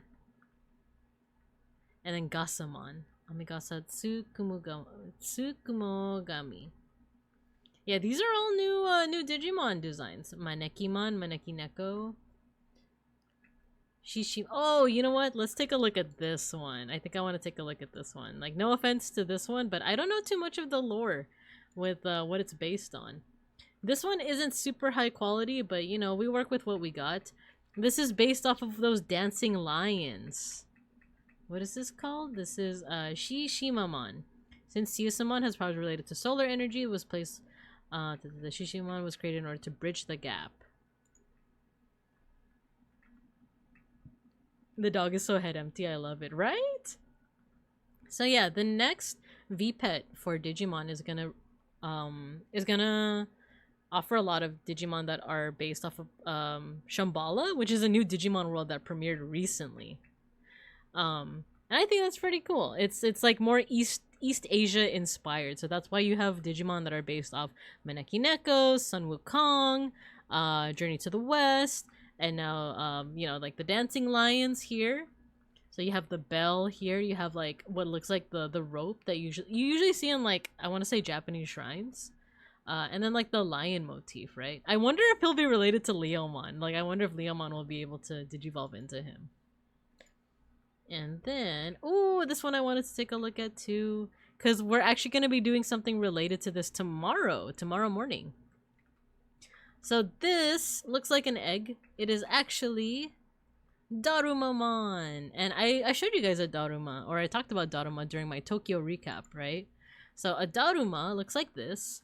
And the whole thing with it is that if you have a certain task or wish that you want to be fulfilled, or that you want to do, you would fill in one of the eyes, but you wouldn't fill in the other one until you've completed that task, or until like that thing that you want to do has been completed, right? So I think the example I gave was like, oh, as a streamer, maybe I want to work towards like 1K subs.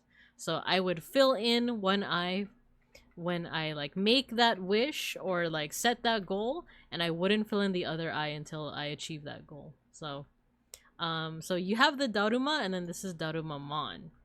It looks like it's kind of related to another egg type Digimon called Digitamamon.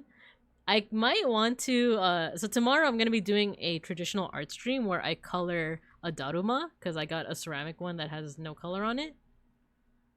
I might want to be inspired by these motifs here. I don't know. We'll see. We'll check it out. I like the idea of like the eyes. They're just like these yellow like things that are hiding. It's very much like Digitamamon. So I might do something similar. We'll see. He's just evil Johnny Bravo, but a monkey. It's true. Fun fact, many of the East Asian Digimon we've been getting before Shambhala were actually designed for it, but happened to debut earlier in other projects. Oh, that makes sense. Because we have like Susanomon, which premiered with Digimon Frontier, right? We have a few that premiered with Liberator, so that makes a lot of sense. But are they gonna have some of the charisma of Vmon or the special qualities of Gyomon? He was so beautifully head empty, like Gremlin. I feel like with the webcomic, we have been getting some pretty charming characters. The only thing is like Digimon doesn't quite have the same mainstream appeal as it did back in the day. It still has a lot of fans like myself and everyone that does like Digimon TCG and folks that still do the art, folks like beeplebees who like are you know still kind of engaged with like every part of you know like the various like mangas, animes, and all of that. So there still is a sizable fandom, but if we're comparing to something like Pokemon, it definitely doesn't have the same like mainstream appeal, like to the normies, for example. But it's cool to see that it is growing and there's a lot of potential for it to grow, right? Digimon could have grown more, but they just couldn't make good holo cards. No. But then so we have here Tengumon, and I think that's it actually. Based off the Tengu, the Karasu Tengu. Despite being mentioned in Karaten's profile, this Dai Tengu Digimon has been picked up for a long time. We just had to create it. So it's finally being introduced. This is drawn by Moriyama So, who, in my research, Moriyama So actually designed a whole lot of Digimon, such as the Olympus 12. He designed a lot of the Olympus 12. He's just a little Tenguber. It's true. Based off of the mythical Tengu demon with like the long nose, got the crow wings and such. But yeah, and this one also has like those not stilts, but you know what I mean, those sandals that have like a little stilt like thing. Yeah, I'm starting to lose a little bit of steam, so I think we're gonna go ahead and just jump right to what Aura wanted to show, and I think we'll call it from there if that's what you guys are okay with that. And then we'll mosh too. So I actually know which artist this is. I just don't remember if I saved it under this account or if I have to go back to my, you know what, I have to go back to another account. Give me a second. Scary demon. They're demons.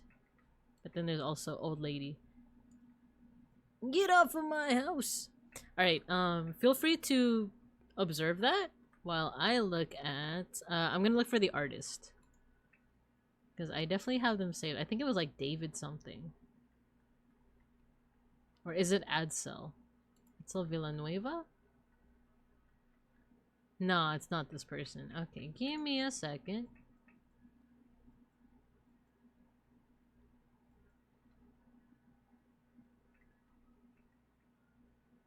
I thought for sure I had them saved. Or maybe I deleted it because I had already shown it to you guys. But they have like an ArtStation page.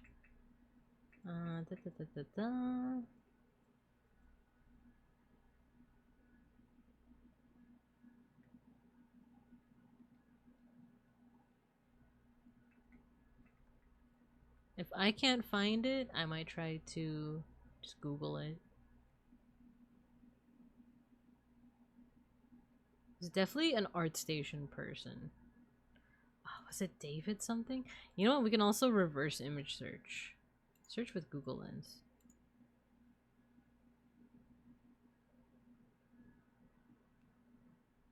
Jakub Rosalski. There we go. Jakub Rosalski.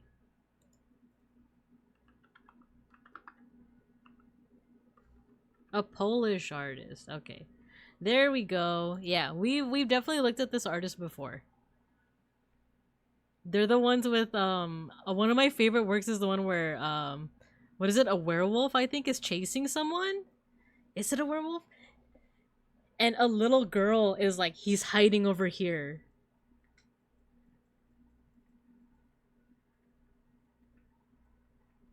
A bear! I want to find where it's like this one. Yeah, it's like a wolf is like chasing a bunch of soldiers and they're hiding here and the girl's like, they're right there.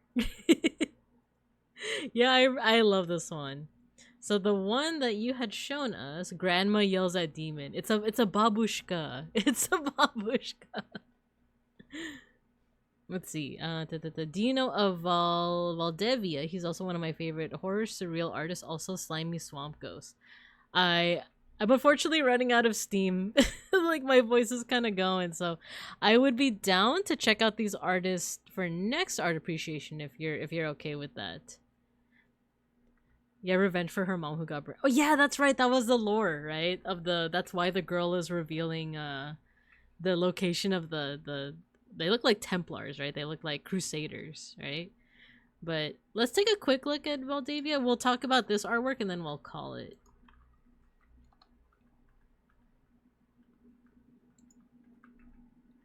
Oh, cool, cool. And then which one did you say? Slimy Swamp Ghost.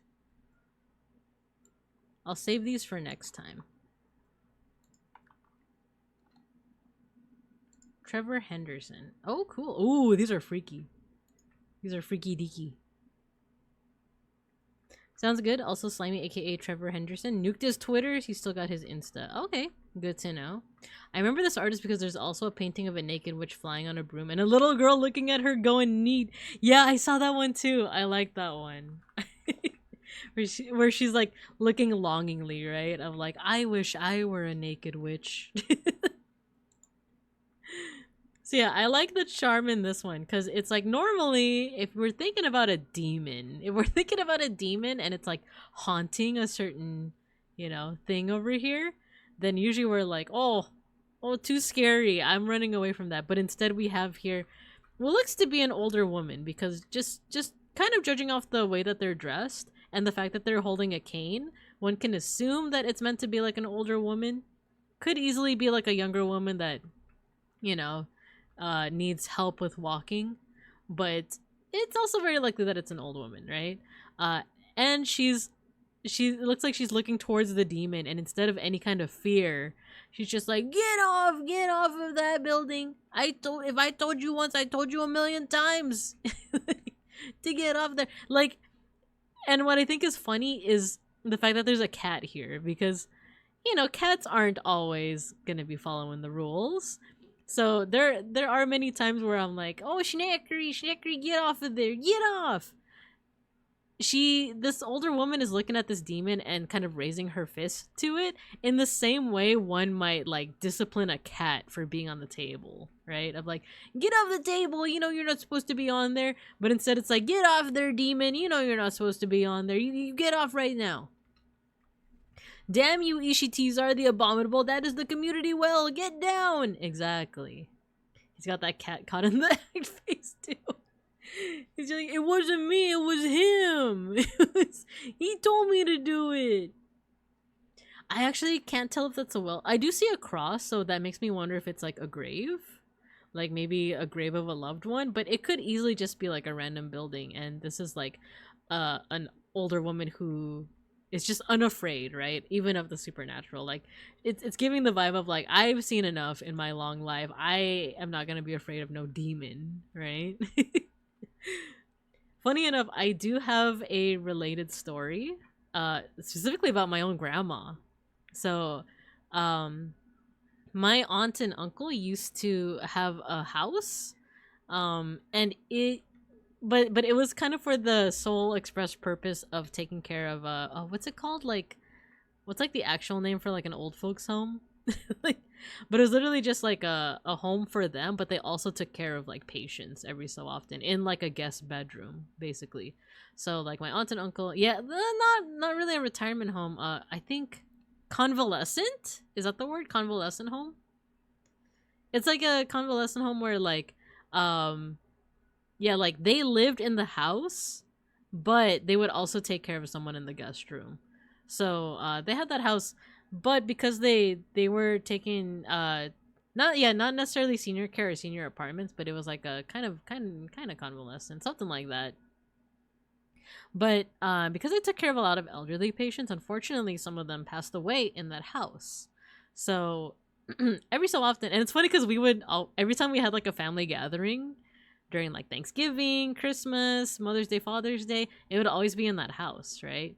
So yeah, so the implication is that like, oh, it might be haunted, because occasionally some of my cousins would go over to the house when there wasn't like a party and things were a little bit more quieter, right? And they would just attest to like creepy things happening, like doors closing by themselves, or like windows, which, you know, you could also just explain it as like it was probably the wind, but they would say that like there were some creepy things happening, and sometimes you just got like a vibe, right? That like it was like haunted, or there was like another presence, right? Allegedly, I wasn't there for this. This is my cousin telling me this story. She said that our grandma, who's still alive by the way, she's like the closest like grandparent that I have. She was trying to take a nap in like one of the rooms, and she heard some like strange noises, like some like I said, like windows opening and closing, and like papers rustling and stuff, but she was all alone in the house. No one else was there, not even like a patient, right? So the assumption, especially with my cousin who was telling the story, is that like, oh, it was a ghost, right? Or their spirits. And my grandma, instead of being scared, she started yelling, being like, shut up, I'm trying to take a nap. And suddenly all the sounds stopped, right? Like all the rustling of the papers and like, you know, the door and windows closing and stuff. So she like, I guess, shut up the spirits. Like, and that's like, this painting that we're looking at right now kind of reminds me of that, of like, she's old enough. Like, she's old enough, she's not gonna be scared of this. We're like, shut up, I'm trying to sleep. Shut up with the rustling papers and stuff. Can you imagine being like a spirit or like a demon or something and be like, oh, I'm gonna mess with this old woman, and she tells you to shut up. And instead of like being more aggressive in your haunting, you're just like, oh, okay. Yes, ma'am. Ghosts exist. I lived in a haunted house. I've seen books pulled off of shelves before. We did not stay there long. What's interesting is I've heard the same from people that like live in the Philippines, for example. Like I have people, not even older people, like people my age, being like, yeah, in the Philippines, like I legit saw like a goblin. Like it was sitting on my couch. Like a friend of mine told me that they saw a goblin on their couch. I think the actual term was a duende. It's like a duende. It's like a little troll or goblin. They swear that they saw. They swear that they saw like a little goblin or troll. You're not paying rent, so follow what I say goes. You know what's funny is my grandma was the one paying the rent on that house. So like, so she did technically own the house, and she was she was effectively, you know, not necessarily the landlord, but she was paying the bill. So I guess that's probably why the ghosts were like, oh, she did, okay. Like, yes, ma'am, sorry, won't happen again, ma'am. So yeah, that's what this reminds me of. Like, you're so old, you're so sure of yourself that like, I ain't afraid of no ghosts, I ain't afraid of no demons. So yeah, grandma wait, Binka Lola, there we go. Because the Tagalog, the Filipino word for grandma is Lola. So Binka Lola, she means business, you know. I should make like drawings of like my family members as bears. I mean, as ourselves. We had stuff pulled off tables and pulled off and books pulled off shelves. My mom and dad were religious, and after reading the Bible aloud, I had to join. Nothing changed. When the door slammed shut behind my dad, he nearly fell down some stairs, and my mom And my mom freaking out every other night. We left. Oh, good thing. Good thing that you guys left. That sounds terrifying. My dad had his key slid down across a kitchen table while he was staring at it. Dude, that's like too much for me. I can't even just bad vibes. I can't handle it, you know? But cool, good that you guys left. Good that you guys left. But yeah, I guess the ghost did not want to piss off the person that was paying the bill on the house. So at least there's that. But yeah, there's a cool piece of art by Jakub Rosalski. Thank you, Ara, for showing that off in the art appreciation. Little farmhouse in Kansas. Ah, ooh, it's like, if it's like a little farmhouse, that sounds all the more like secluded and scary. But yeah, so with that, I think I am ready to call it for tonight. I'm gonna rest my voice. I'm gonna get some soup. I'm gonna get some ramen. Let me just make sure that raids are stopped. Stop raids. There we go. Let's go ahead and mosh. Enjoy the newts. No tomato with crackers. Ooh, you know, my at work there's like a little store, like a little not drugstore, but they have like meals and stuff. They had tomato soup the other day, and they also make, what's it called, melted cheese. You know, the cheese sammies, the grilled cheese. I forgot to get it and eat it with a tomato soup. I'm gonna do that next time. Surreal mosh, good timing. I'm just getting back from cafe and bike roaming. Nice. Yeah, I hope you can chill afterwards. Thanks, by the way, Apolin, for all of the art recommendations, like the different artists and stuff. And then thank you for everyone that recommended a piece of art to look at for today's art appreciation. I feel like I'm exercising my art appreciating eyeballs again. So thank you, everyone. We'll go ahead and mosh, and then we'll raid. So I'm not familiar with the song, but Matthew recommended it. He says that it's a surreal mosh. Theobald and Hopper are the best. Nice. Thank you. So yeah, let's give it a listen. When you hear the music, go ahead and spam your favorite emotes, and I'm gonna make your little guys fight each other. But just remember that it's RNG. It's not rigged. Whoever wins, it's not rigged. But let's get this party going. Ooh. Sounds cool.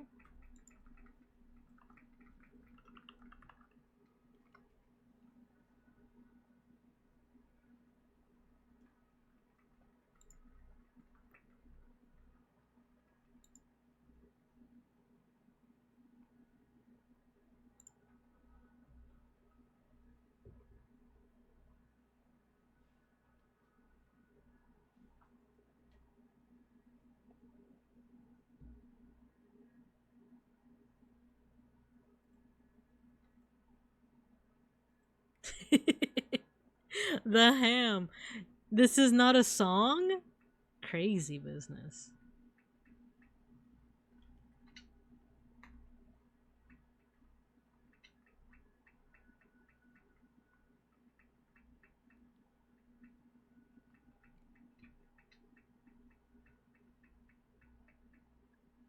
This is pretty cool. This is pretty sick.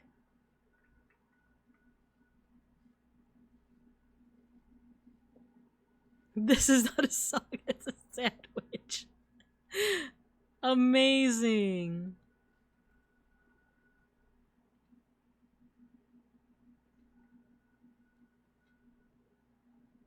But it's a song.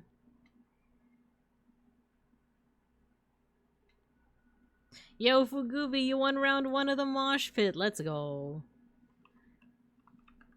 But can you win round 2? Fight.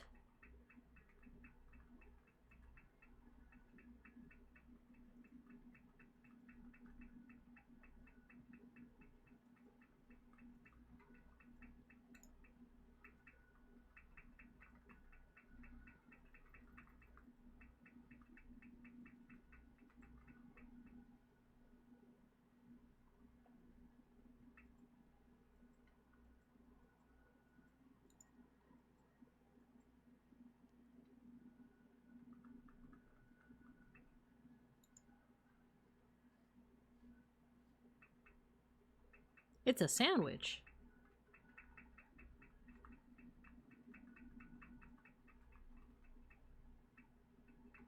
This has the same energy as like those jokey Filipino rock songs. Oh no, it's not rigged. It's not rigged. Look, I'll prove it. How much time do we have? We have a little bit more time. Look, I'll prove it to you. I'll prove it to you that it's not rigged. It was just an accident, you know. Sometimes you win some, you lose some. You know how it is. This is not a song. It's a sandwich.